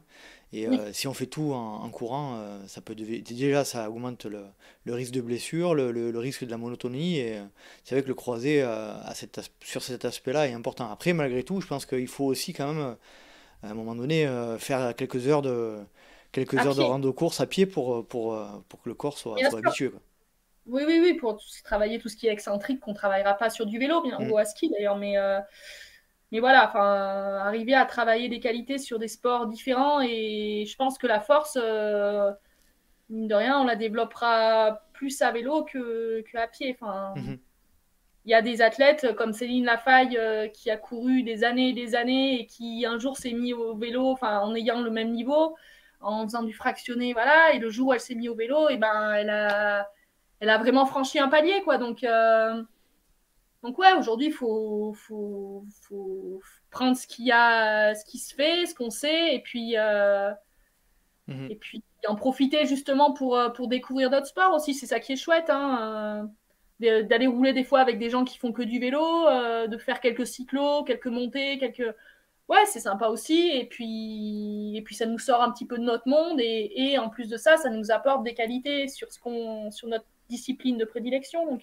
Absolument d'accord.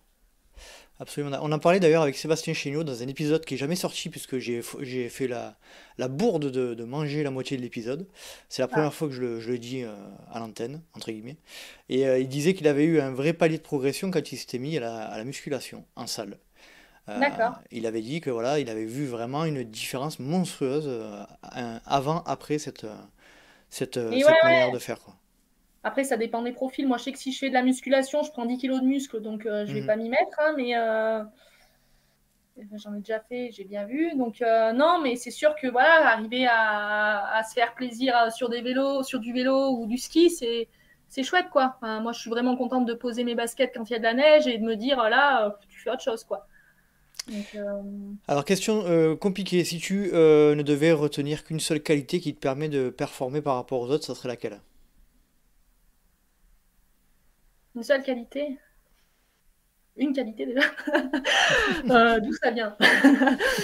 Euh, le dépassement, peut-être. Psychologique, alors. Ouais, je le Mental. vois. Ouais, ouais. Des fois sur des courses où je suis vraiment là, je le vois surtout en ayant eu ma fille, hein. Mhm. Des courses où c'est dur dans la tête parce que j'arrive, je suis vraiment fatiguée parce que ça fait des nuits que je dors peu, voire pas la veille de course. Et je te dis, j'ai vieilli. Avant, je dormais, maintenant, je dors plus. Oh, Et je vois très bien. ah ouais, tu prends le départ et tu te dis, mais en fait, j'ai juste une envie là, c'est d'aller me coucher. Ben, et tu te fais, enfin, je sais plus quelle course c'était, où je me suis fait entorse, je me suis mis 3 gamelles et j'ai dit, allez, vas-y, accroche, accroche, accroche. Et en fait, j'étais vraiment au bout du bout du bout, mais voilà, après, arriver à penser à autre chose et à se dire, je dois y aller, je dois y aller, je dois y aller, j'accroche, j'accroche. Et ça le fait, je pense que ouais, pour moi, c'est la qualité qui peut m'aider à jouer un peu plus, qui va jouer un peu plus en ma faveur, quoi. Après, D'accord, parfait. À l'inverse, une qualité que tu souhaiterais améliorer. Une c'est seule. pas les descentes. Ah, tu vois, là, ça prouve que tu m'écoutes parce que j'en ai marre en fait que tout le monde dise je J'ai bien veux vu. m'améliorer en descente. Bah, après, comme disait je sais plus qui, à un moment donné, c'est relatif aussi, hein. Quand Oui, quelqu'un, oui, oui. un Non, non, trailer, moi, il dit je dois progresser en descente, c'est toujours bien évidemment par rapport à quelqu'un d'autre de son niveau. Voilà. Donc, ouais, non, mais moi, toi, c'est c'est pas pas là ça. où je perds vraiment. Là où je perds, c'est sur du plat. Mhm. Le plat, ouais, Séance tu me diras. VMA, séance VMA.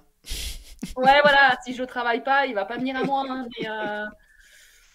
mais ouais, non, là, c'est vraiment la. Enfin, même mon entraîneur, des fois, il regardait mes temps, il me disait, mais comment c'est possible d'être aussi nul en VMA et de sortir une place comme ça sur la course, où tu es avec des nanas qui vont à l'entraînement sortir 1,15 au 400 et toi, tu es en 1,30. Bah, voir t'es devant, bah, je sais pas. Je suis nulle, c'est inexplicable. Heureusement, on peut pas tout expliquer en entraînement.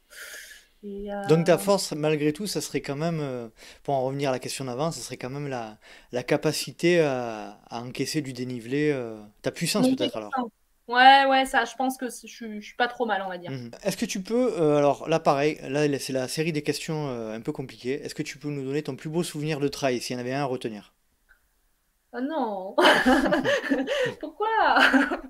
Bah tu le Un sais, hein. souvenir. Tu m'écoutes en plus, donc Ouais, voilà, j'imagine que... ouais, mais je sais pas pourquoi cette question, je sais pas, je me suis même pas posée. Euh, un souvenir de trail. Ah, Faverges. Ouais, Faverges, c'était chouette, mais il y en a tellement des chouettes, mais on va dire Faverges avec la pubalgie, à boiter pendant 40 bornes et trouver ça quand même trop chouette, mais ouais. C'était en quelle année ça, du coup? Ah, c'est vieux, de toute façon, j'arrivais pas à courir. C'était les premiers 2010, un truc comme Ouais. ça. C'était les premiers trails. Et voilà, enfin, C'est le plus beau parce que t'es allé, comment dire, t'as dépassé ta souffrance. C'est quoi qui le rend le plus beau, celui-là? Parce que t'as quand même un sacré palmarès de manière générale, donc. c'était avec mon frangin, déjà, on avait fait une belle soirée. On avait, ouais, fait un bivouac chouette en montagne. Et Mhm. puis c'est le seul trail où il a été devant, donc c'était chouette. Depuis, il a bien régressé. Et puis moi, j'ai un peu progressé. Donc, Mhm. non, non, c'était. Ouais, il y avait ce côté où je suis partie. Ça faisait. En fait, je boitais depuis des mois et des mois, mais vraiment un truc atroce. Et je m'étais dit, bah, maintenant que t'as dit que tu le faisais, tu le feras. Et non, c'était le 28 que j'avais fait, c'était pas le 40. Mais bon, c'était déjà bien suffisant parce qu'en fait, à chaque fois qu'il fallait relancer, j'avais la jambe droite qui traînait, mais un truc. Et je sais quand j'ai passé la ligne d'arrivée, enfin, quand j'ai commencé à m'arrêter, non, je me suis arrêtée 10 mètres ou 20 mètres avant l'arrivée en croyant que c'était l'arrivée. Et les mecs, ils m'ont tiré jusqu'à l'arrivée parce que j'arrivais plus à marcher une fois que tu t'es arrêté. Le muscle, il avait dû se tétaniser. Enfin, ça me faisait un truc qui descendait dans le genou atroce. Et, euh, et ouais, non, j'avais quand même trouvé l'épreuve belle parce que c'était les Vosges et que je découvrais. Et j'avais discuté à plein de gens, de coureurs super sympas. Et ouais, voilà, pour moi, ça reste un grand moment. Hein, mais après, c'est difficile tes Non, questions mais quand même. t'as choisi le J'ai trail de choisi. Faverges. Voilà, c'est noté. Est-ce que tu peux me donner ton pire souvenir? Il y en a aussi une série. Euh, J'aime bien Waouh. poser des questions volontairement Ouais, vaches comme ça pour. C'est ouais, toujours traître. ouais. Voilà, il y en a un, il est récent et il était assez abominable. Après, de là à dire que c'est le pire, il y a sûrement pire encore. Ah, ouais. Le Ventoux, je te dis, le Ventoux, j'ai mal vécu vraiment. Le Ventoux 2021 ou 2022? Le Ventoux 2021.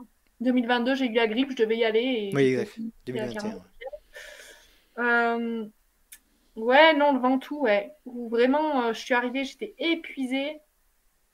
Il y avait tellement. Enfin, je connaissais personne, je me suis sentie parachutée dans un milieu que je pensais pas. Ouais, je me suis dit, qu'est-ce que tu fais là? Et voilà, et bah, je me suis fait une entorse assez rapidement. Après, j'ai voulu continuer, je suis tombée, je suis retombée, je me suis fait dépasser, j'avais des points de côté. Voilà. Mais j'en ai quelques-unes comme ça. Hein. J'ai pas mal de courses où quand même j'étais pas au top du top. Hein. Je pourrais te Mais dire là, ce aussi qui la te revient, c'est sécurité le trail du matin. Ventoux, quoi. Qu'est-ce que t'en tires comme leçon?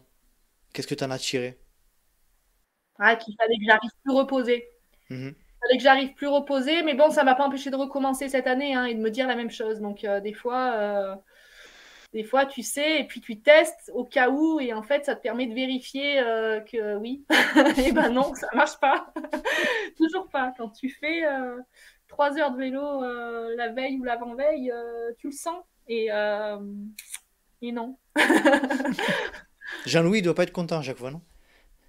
Ah, Jean-Louis, des fois, ouais. Mais en fait, il regarde pas tout ce que je fais, et puis des fois, il regarde.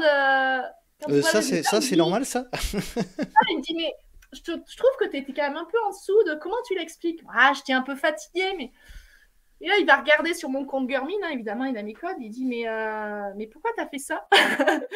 Ah, bah, il y avait les copains, il y avait ça. Il y a toujours une bonne raison de sortir. Hein. Quand on aime ça, on a tous les prétextes du monde. Mais oui, non, mais il me le dit, il me le répète. Là, pour le 90, il m'a encore envoyé un message tout à l'heure en me disant, vas-y, tranquille. Commence pas à vouloir faire des sorties à 3-4 heures, en gros, parce que ce serait dommage, quoi, de gâcher tous ces mois de travail, d'investissement, parce Mhm. que t'as besoin d'eux. Tu en Surtout, as parlé tout à l'heure, là. Tu disais que tu avais eu beaucoup de courses sur lesquelles tu avais des douleurs et que tu as surpassé. Euh, Qu'est-ce que tu conseilles? Quel est ton positionnement? Qu'est-ce que tu dis aux gens de manière générale dans le trail qui se posent peut-être la question est-ce que je dois continuer? À partir de quel moment je dois arrêter? Toi, c'est quoi ton, ta barrière pour arrêter vraiment une course? Et est-ce que tu as déjà abandonné? Ça dépend vraiment de la blessure. Après, je suis assez bien lotie puisque je vis avec un kiné. Mhm. Et lui, sa théorie qui s'avère assez vraie parce que je l'applique et ça marche bien. En fait, je dirais pas de soigner le mal par le mal, mais c'est toujours d'être dans le mouvement. Ah, c'est ça. Euh, Il est à l'école, la clinique du coureur, peut-être. non, Non? non, il n'est pas trop là-dedans, mais bon, après, il a suivi un petit peu les skieurs qui étaient en équipe de France. Enfin, Mhm. il connaît un petit peu le milieu du haut niveau, on va dire. Donc, la section ski à Albertville, tout ça. Donc, lui, il a vraiment le principe de te dire, si tu te lèves le matin et que tu as mal au dos, que tu peux pas bouger, ben prends tes bâtons et va marcher et ça va passer. Mhm. La première fois qu'il m'a dit ça, j'ai failli lui mettre une claque en lui disant là, tu sais quoi, j'ai vraiment mal, laisse-moi tranquille, je vais aller me coucher. Et puis, bah non, parce qu'en fait, ta douleur, tu vas pas la faire passer, tu vas l'entretenir.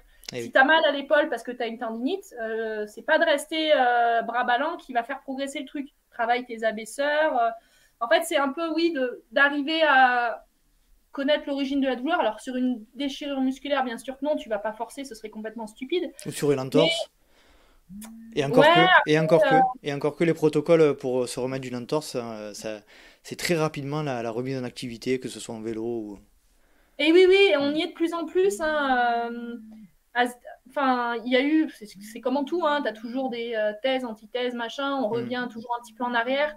Et vraiment, ouais, dans la vision un petit peu pas de la réathlétisation, mais la bobologie du coureur, si j'ai mal, en fait, si la douleur n'est pas liée à une rupture, à une déchirure, à vraiment une lésion, en fait, Mhm.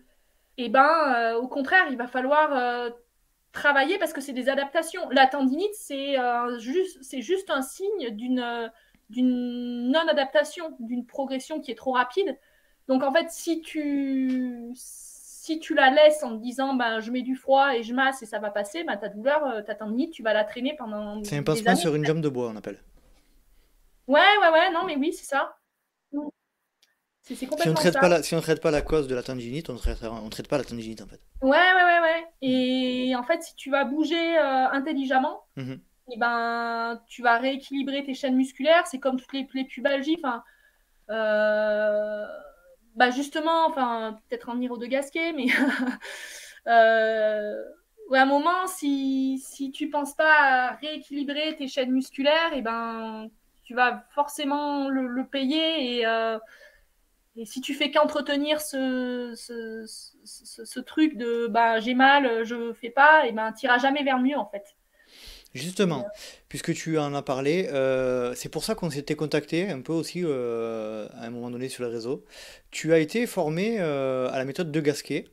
Déjà, dans un premier temps, est-ce que tu peux un petit peu nous expliquer ce que c'est? Parce que moi, je l'ai évoqué dans le cadre de ma formation FFA et dans le cadre de mon BPGEPS. Est-ce que tu peux expliquer un petit peu ce que c'est et comment tu as été formé à cette méthode?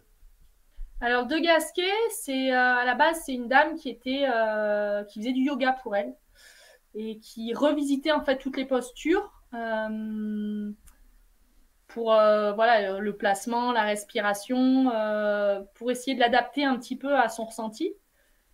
Et elle a créé la méthode de Gasquet. Et pour crédibiliser sa pratique, elle a passé médecine, enfin, elle a fait médecine à l'âge de 38 ans, parce qu'elle s'est dit que si elle voulait que les gens y croient un petit peu en elle, et ben, il fallait qu'elle ait un bagage un peu plus scientifique, que pas juste s'appuyer sur du vécu. Et suite à ça, eh ben, du coup, elle a un peu déposé, on va dire, un brevet sur cette méthode qui, en fait, alors elle est très connue par les kinés qui font de l'urogynéco parce qu'elle est utilisée en prénat, postnat, Mhm. tout ce qui est prévention et rééducation du périnée. Et elle Et avait sorti un livre qui s'appelait Arrêter le massacre, me semble-t-il. Apomino, arrêter le massacre, elle a aussi sorti un livre qui est pas arrêter de courir, mais un truc genre stop, stop à la course à pied ou un truc comme ça, parce elle est assez.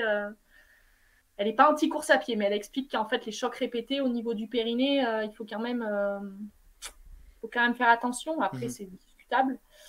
Mais voilà, en fait, c'est un travail, on va dire, des chaînes profondes avec une méthodologie, un protocole assez précis sur la posture et sur la respiration, avec des postures qui sont maintenues dans le temps et des enchaînements où vraiment on va préciser aux gens comment ils doivent placer leurs épaules, leur tête, leur nuque. Voilà, c'est un enchaînement de postures pour travailler les chaînes profondes et prévenir un petit peu des déséquilibres musculaires, on va dire. Ouais. Et donc moi, si je peux compléter, en fait, c'est effectivement une dame qui a monté, qui a proposé cette méthode il y a longtemps déjà, hein, mais qui est sur le fonctionnement des abdominaux, entre autres, hein, mais les abdominaux hypopressifs, hein, puisque Mhm. dans son livre qui s'appelait Abdominaux, arrêter le massacre, elle partait un peu en guerre contre les crunchs. Tu sais, c'est les fameux abdominaux qu'on fait tous ou qu'on faisait beaucoup. Ouais, Et elle explique toujours d'ailleurs que ces abdominaux-là sont très mauvais pour le simple fait que ça crée des hyperpressions, des hypopressions répétées. Et donc entre guillemets, ça augmente la pression caisson abdominale, dans le caisson mhm. abdominal. Et ça crée donc des descentes d'organes, notamment pour les femmes, et des fuites urinaires. Donc c'est C'est un ça. peu une méthode qui est un peu entre le Pilate et le voilà, c'est des stations qui sont tenues longtemps avec une grosse maîtrise sur la respiration, quoi. C'est ça. Mhm. Très bien cerné là. Toi, tu as été formé comment, où? Alors, moi, j'ai été beaucoup formée avec une dame qui s'appelle Catherine Larbé, qui est sur Briançon, qui était kiné et qui exerce le De Gasquet depuis une douzaine d'années et qui est vraiment précise et très pédagogue dans sa manière d'exercer et d'enseigner. Et je suis allée à pas mal de ses cours. Et après, il y a eu aussi Sandro Zata qui fait des stages régulièrement sur Briançon. Je suis allée à un de ses stages voilà, pour approfondir un peu le truc. Et puis, j'ai fait aussi la formation. Mais après, j'ai pas tout fait dans la formation. J'ai fait juste on va dire, le module de base. Mais voilà, moi, ce qui m'a appris beaucoup et ce qui m'apprend encore des choses, c'est les cours que je peux faire avec Catherine Larbé où elle est vraiment très très pointue et elle a toujours des images qui permettent aux gens de comprendre les choses. Le placement, voilà, des images toutes bêtes, la tortue qui sort la tête de sa carapace, et ben les gens ils vont tirer les épaules en arrière. C'est des petits trucs comme ça qu'on n'a pas forcément, qui viennent pas forcément à l'esprit. Et elle a un répertoire qui est assez vaste, hein. Ça fait 30 ans qu'elle donne cours et 12 ans qu'elle donne du De Gasquet, donc enfin plus de 30 ans, donc voilà, elle a une connaissance de ses pratiquants, une lecture aussi de déplacement qui est plutôt inspirante. Donc, c'est elle qui m'a principalement appris la méthode. Et après, je suis passée un petit peu par l'Institut Mhm. et j'y repasserai sûrement.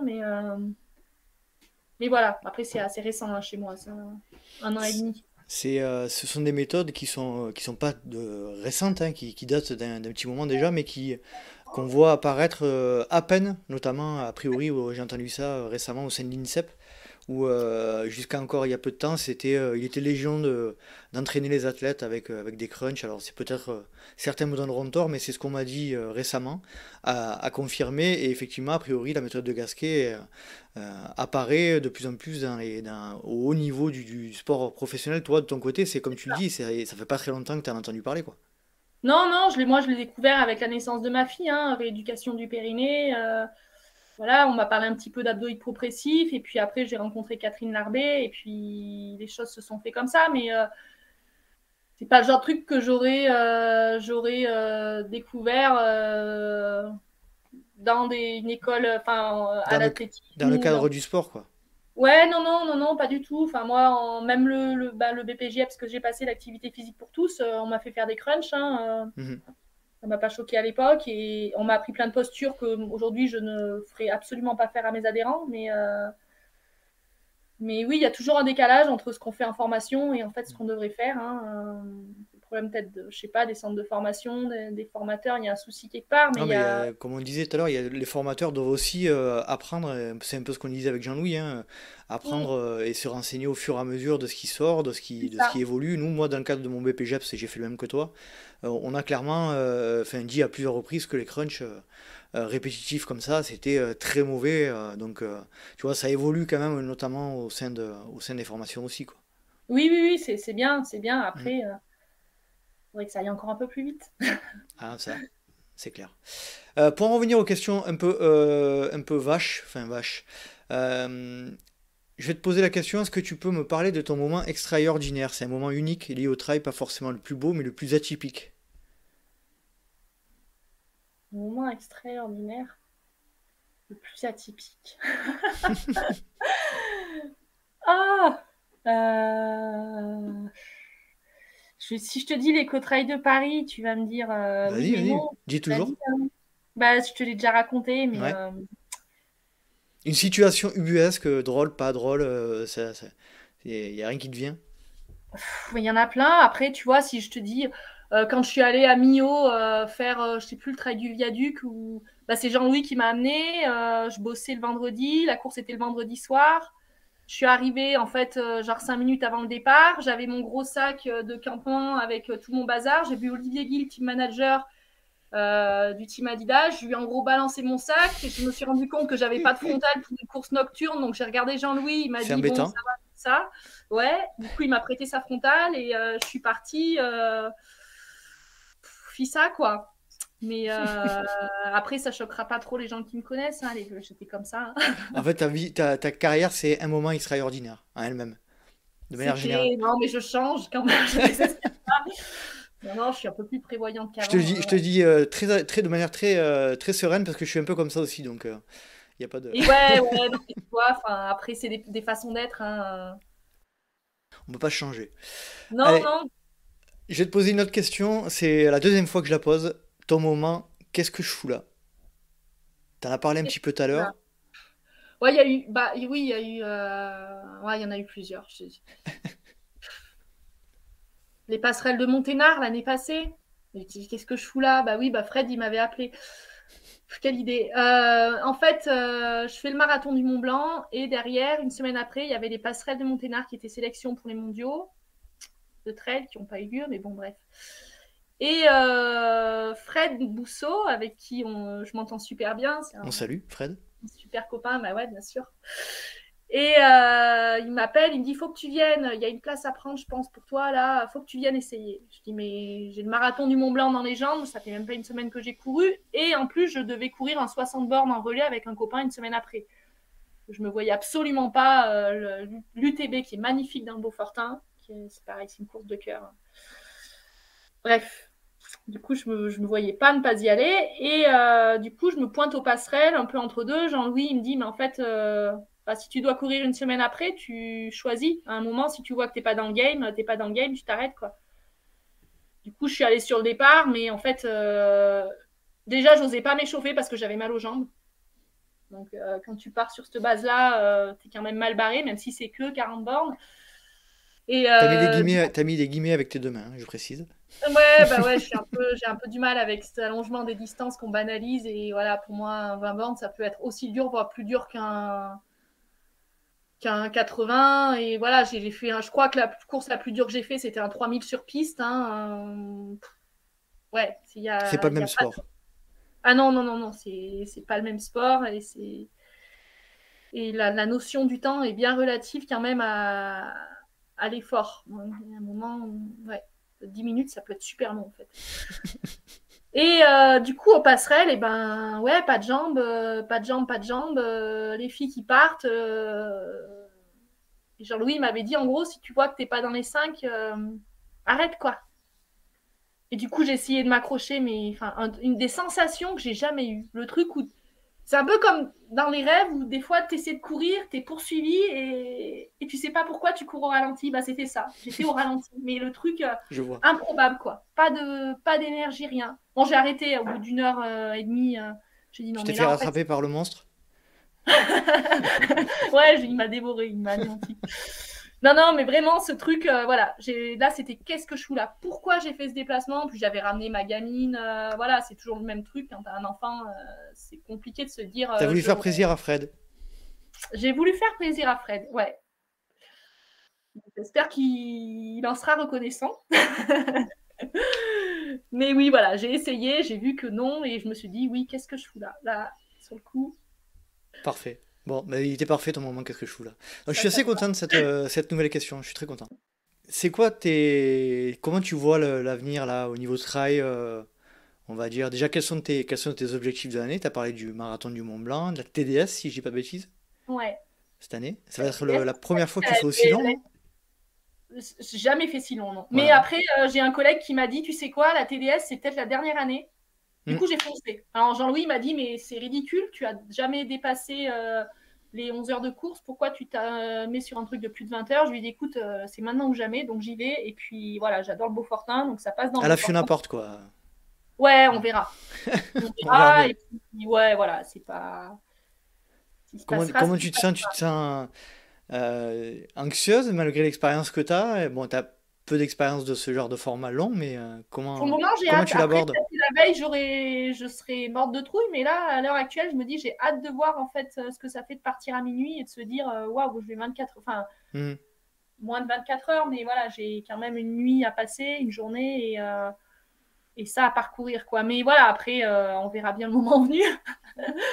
Mais ouais, non, après, comment je vois les choses à l'avenir, et ben, je m'inspirerais un petit peu je pense, de nanas comme Anne-Lise Rousset. Évidemment, personne du monde du trail n'est passé à côté de sa performance, hein. On enregistre quelques jours après son record sur le Ouais, GR20 qu'elle a littéralement pulvérisé. Elle a mis 35 heures, donc c'est c'est juste ça. incroyable. Et ouais, et du coup, j'aimerais bien faire quelques records. Alors j'ai en tête, on va dire, le Tour des Écrins, qui me botterait vraiment parce que c'est les écrins, que c'est chouette et que je connais pas encore tout. Je me dis pourquoi pas essayer un 24 heures à ski. Après, en fait, j'ai les idées qui fusent. Ça, c'est un gros problème chez moi, c'est que je vois un truc, je veux le faire. Et Un record des plus à 24 heures, non?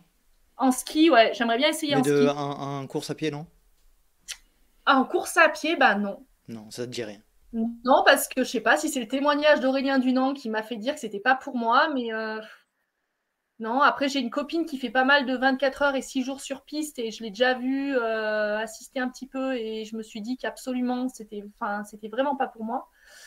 Donc, non, mais voilà, des petits records traversés, des trucs comme ça, un peu plus de la compétition avec soi-même. C'est un Mhm. truc que j'ai jamais expérimenté et qui me botterait vraiment. Là, j'ai un copain qui a fait les 7 majeurs la semaine passée et j'ai fait le calcul. Je sais pas si tu vois, c'est 360 km et 12 000 mètres de D+, à vélo, mais Mhm. avec des trucs, enfin, Corinne Fave m'a dit, je lui ai dit, ah, tu crois pas que ça passerait dans l'été? Elle m'a dit, mais en fait, tu te rends pas compte, c'est des cols.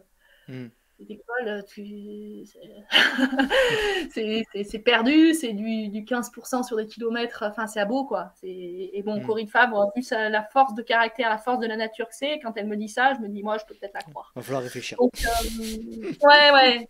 Je me dis que si elle a raison, ça passera pas comme ça, mais ouais, c'est un genre de truc que je sais que je ferai, c'est un défi, voilà, où tu roules la nuit aussi, il faut gérer ça. Il y a des trucs comme ça, ouais, il y a plein de trucs qui me bottent. Après, dans les compètes, il y en a plein, évidemment, hein. Je veux pas prendre l'avion. Après, jamais dire jamais, mais à l'heure actuelle, c'est pas dans mon éthique, on va dire. J'ai beaucoup de mal avec cette façon de pratiquer le sport où ben, je vais faire 11 heures d'avion pour aller courir à Perpète. Et voilà, pour moi, il y a suffisamment de belles choses sur le continent pour. Ouais. Mhm. Une vraie conscience écologique sur ce point de vue-là, quoi. J'essaye. Mhm. Après, c'est compliqué, hein. Je prends ma voiture comme tout le monde régulièrement. Là, je vais aller bosser. Je vais prendre ma bagnole pour faire 10 bornes. Enfin, voilà. Mhm. C'est comme ça. Mais je me dis que dans la pratique, des fois, on peut quand même essayer d'être un peu plus intelligent. Pour moi, c'est paradoxal d'aimer la montagne et de prendre l'avion pour aller la pratiquer à des milliers de kilomètres alors qu'on peut très bien faire ça à côté de chez nous, quoi. Enfin, Il y a vraiment un travail à faire là-dessus. La façon dont on pratique, je fais beaucoup de vélo trail, prendre son vélo, faire un sommet, revenir en vélo, je trouve ça vraiment chouette. Ça permet de découvrir des endroits, faire un entraînement et puis voilà, de pas prendre sa bagnole. Et tant mieux. Mais du coup, voilà, dans la pratique et dans les courses, si je peux rester sur le continent, ça sera très bien. J'y ai pensé récemment, d'ailleurs hier, j'en parlais, je crois que c'était avec Virginie, et je lui disais que moi, mon rêve, ça serait un jour, pourquoi pas, il y a deux choses qui me font rêver, c'est d'aller à La Réunion pour y retourner, parce que j'y étais déjà allé en voyage de noces, et j'aimerais bien y retourner. Et il y a aussi une autre course qui me fait rêver, c'est la Western State, parce que voilà, pour moi, c'est l'histoire du trail, parce que j'aurais envie de vivre ça au moins une fois dans ma vie. Et c'est vrai que quand tu penses à ce genre de projet-là, tu te dis, aujourd'hui, maintenant, tu te dis de suite que tu vois, tu te culpabilises en fait presque. Euh, Moi aussi, voilà, je pense qu'on doit tous réfléchir à ces questions-là, mais quand tu as vraiment envie de faire quelque chose, c'est vrai que je sais pas, c'est dur de se dire que voilà, par exemple, je pourrais jamais faire la Western State, tu vois, c'est un peu égoïste. Oui, non, mais après, il y a un juste milieu entre je veux faire la Western State, c'est un peu la course de ma vie, Mhm, et tu vois, je vais faire, je sais pas, je vais faire la Diag, et puis je vais aller me faire un 50 bornes à Mada, et puis je vais aller me faire un truc en Chine, et puis tu vois, enfin, mhm, pourquoi pas, je dis pas, hein, sûrement que j'irai faire la Diagonale des Fous un jour, hein, c'est une course que voilà, j'ai déjà vécu à La Réunion, j'aime bien le pays, j'aime bien les gens, j'aime bien les chemins, le parcours, il m'attire. Donc oui, pourquoi pas. Mais si je peux déjà commencer par faire ce que je n'ai pas fait sur le continent, et ben, je mhm. commence par là. Et puis après, on verra quoi. Mais Ouais, mais je ouais, suis tout à fait d'accord. Il y a une conscience à prendre qui est de plus en plus présente aussi, ce qui est une bonne chose.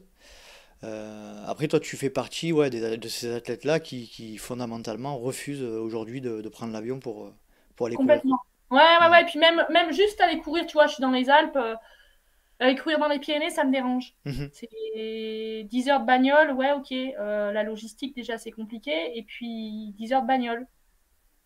Donc, Chamonix, 3h30, bah, j'irai à Chamonix. Mhm. Après, il faut bouger. C'est sûr que si personne ne bouge, il n'y a pas de confrontation à un moment.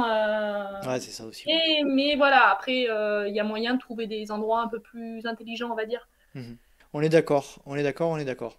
Fiona, est-ce que donc tu peux me conseiller, si tu avais envie d'entendre quelqu'un dans le podcast, ça serait qui? Si je te dis Charles Duboulos, tu vas me dire c'est qui lui? Ben, c'est Dans le qui milieu du trail ou pas? dans le milieu du trail? Ah, Alors, dans le non, milieu pas du... forcément dans le milieu du trail, mais qui a un rapport au moins avec le trail, quoi. Ah, ouais, Charles, il a eu un rapport avec le trail qui a été de court passage, mais en fait, si tu veux, c'est un gars qui, à l'époque où il courait, il était jeune, il disait qu'il avait 18 ans alors qu'il en avait 16 pour pouvoir courir, et qui mettait la tôle à des mecs comme Patrick Bringer, qui était en équipe de France de trail, de Nico Martin, alors il était jeune et il s'entraînait n'importe comment. Il a été en équipe de France de ski alpi, pareil, tout au talent, et il s'est mis à l'escalade. Il a progressé à peu près 20 fois plus vite que moi. Et aujourd'hui, il est alpiniste, il fait des choses extraordinaires, dans les drues notamment. Enfin voilà, et ses témoignages sont fabuleux. Après, je ne sais pas si c'est le genre de personnel Si, qui si, pourrait aller tout dans à ta fait. thématique, Tout à mais fait, c'est bien un sûr, gars parce qui est que... très inspirant, on va dire. D'accord, ben c'est noté. C'est noté. Il a un mental Mhm. ouais, qui fait rêver quand même. Très Et bien. sur le Bon, ben c'est lieu, noté. Je le contacterai de ta part, du coup. Sachant que bon, j'ai beaucoup beaucoup de sollicitations pour effectivement, j'en suis très très heureux, hein, pour passer dans le podcast. Donc du coup, c'est vrai que je pose cette question assez régulièrement, mais c'est vrai que je peux pas. J'ai un peu du mal à satisfaire toutes les demandes, mais j'ai noté et je ne manquerai pas de le contacter. Est-ce que tu as un dernier message à faire passer ou un sujet à évoquer là dont on n'aurait pas parlé? bah, écoute, je pense que pour moi, c'est à peu près bon, hein. Il y a pas mal de sujets qui ont déjà été évoqués dans le podcast. Moi, voilà, la priorité dans notre sport, c'est la santé. Faut quand même pas oublier qu'on est là pour jouer. Donc, il y a un moment, il faut débrancher un petit peu, faut arriver à faire la part des choses entre ce qui est important, ce qui l'est moins. Voilà, avoir une pratique un peu plus, on va dire écolo, même si du moment où on prend ses baskets et qu'on va courir en montagne, et ben forcément on a un impact sur notre environnement. Mais il y a plein de choses, il y a plein de choses auxquelles je pense. Après, il y a tellement de choses déjà que tu as abordées. Mais si tu as un sujet qui te tient à cœur, donc on parlait de l'écologie, on peut aussi peut-être parler de, pour terminer Mettez-vous au vélo-ski. au vélo ski. Alors, le principe du vélo-ski, c'est quand. Alors, faut pas être Ah non plus oui, à 2 heures de route, faut pas habiter à Lyon et vouloir aller en Beldon, mais c'est par exemple, moi, à Briançon, je me dis, ben, je veux aller faire du ski à 20 km de chez moi au Lotaré, ou 30 km. Et ben, je prends mes skis sur le dos, je mets mes chaussures sur mon sac et je fais le Lotaré à vélo. Et là, je garde mon vélo et je fais mon tour en ski et je rentre chez moi. Plutôt que de prendre ma voiture mhm. pour aller faire la montagne. C'est voilà, vélo ski, vélo alpi, vélo trail, toutes ces choses où en fait on peut très bien substituer la voiture quand on est sportif. Je trouve ça dommage de prendre sa voiture pour aller faire du sport en salle, par exemple. Mhm.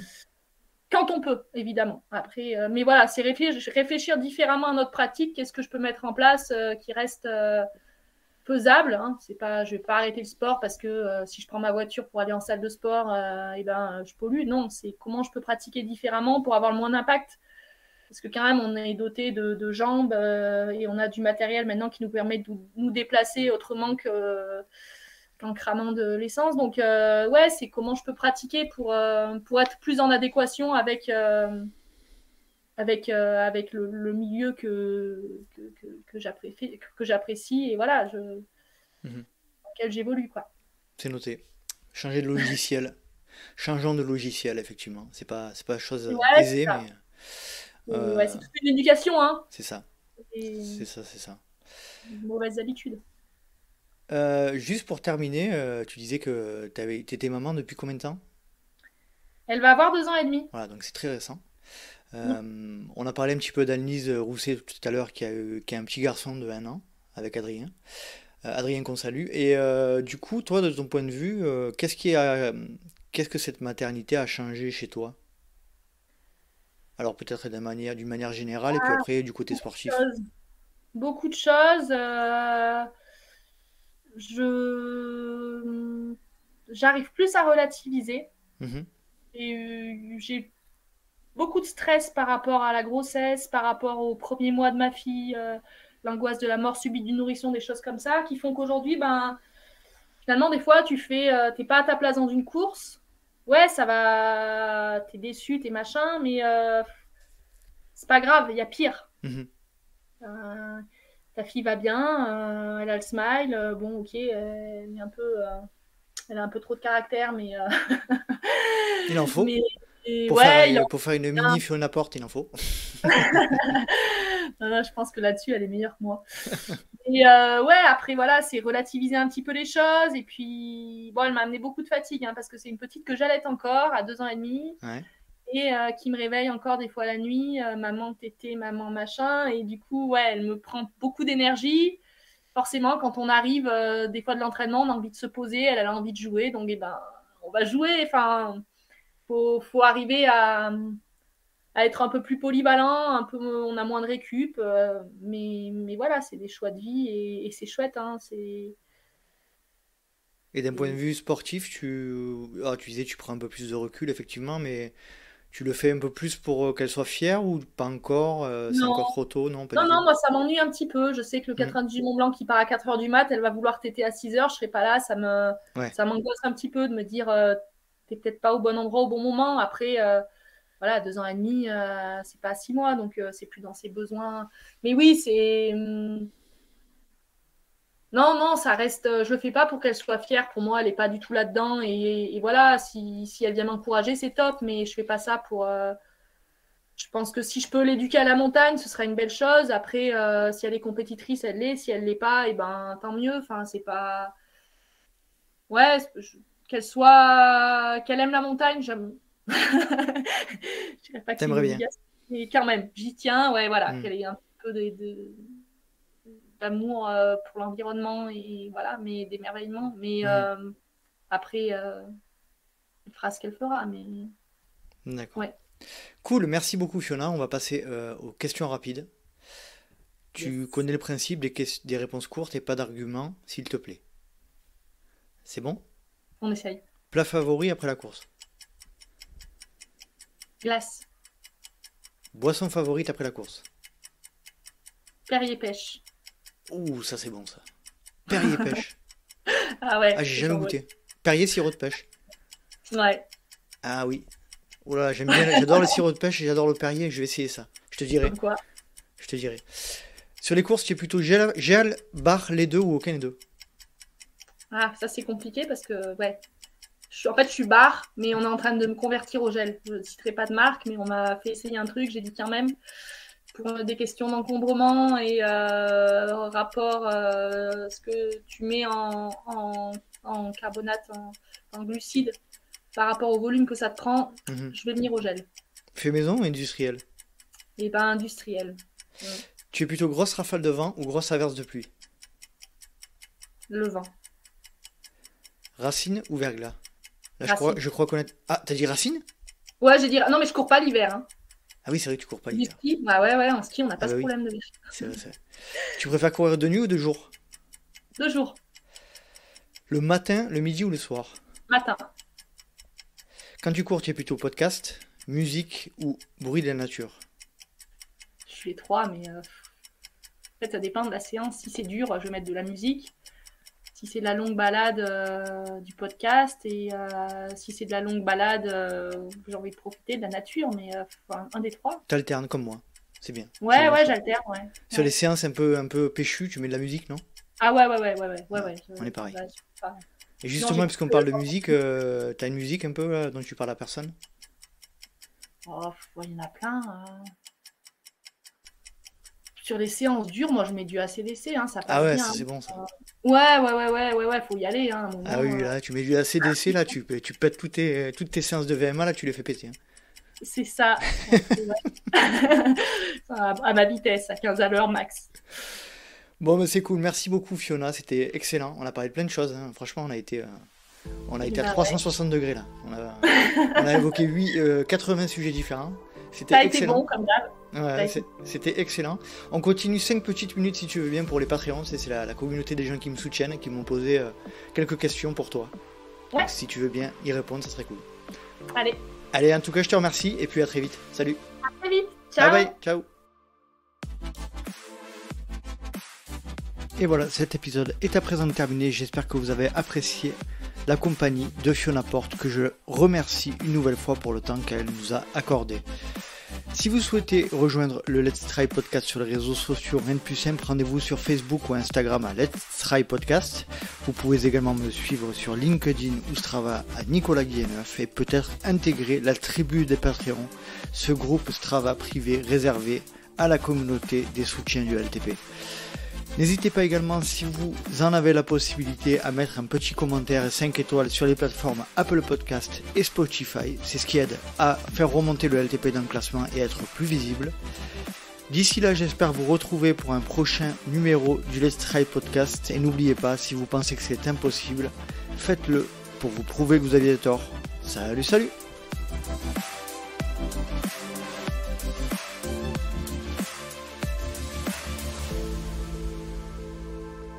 Mettez-vous au vélo-ski. Au vélo-ski ?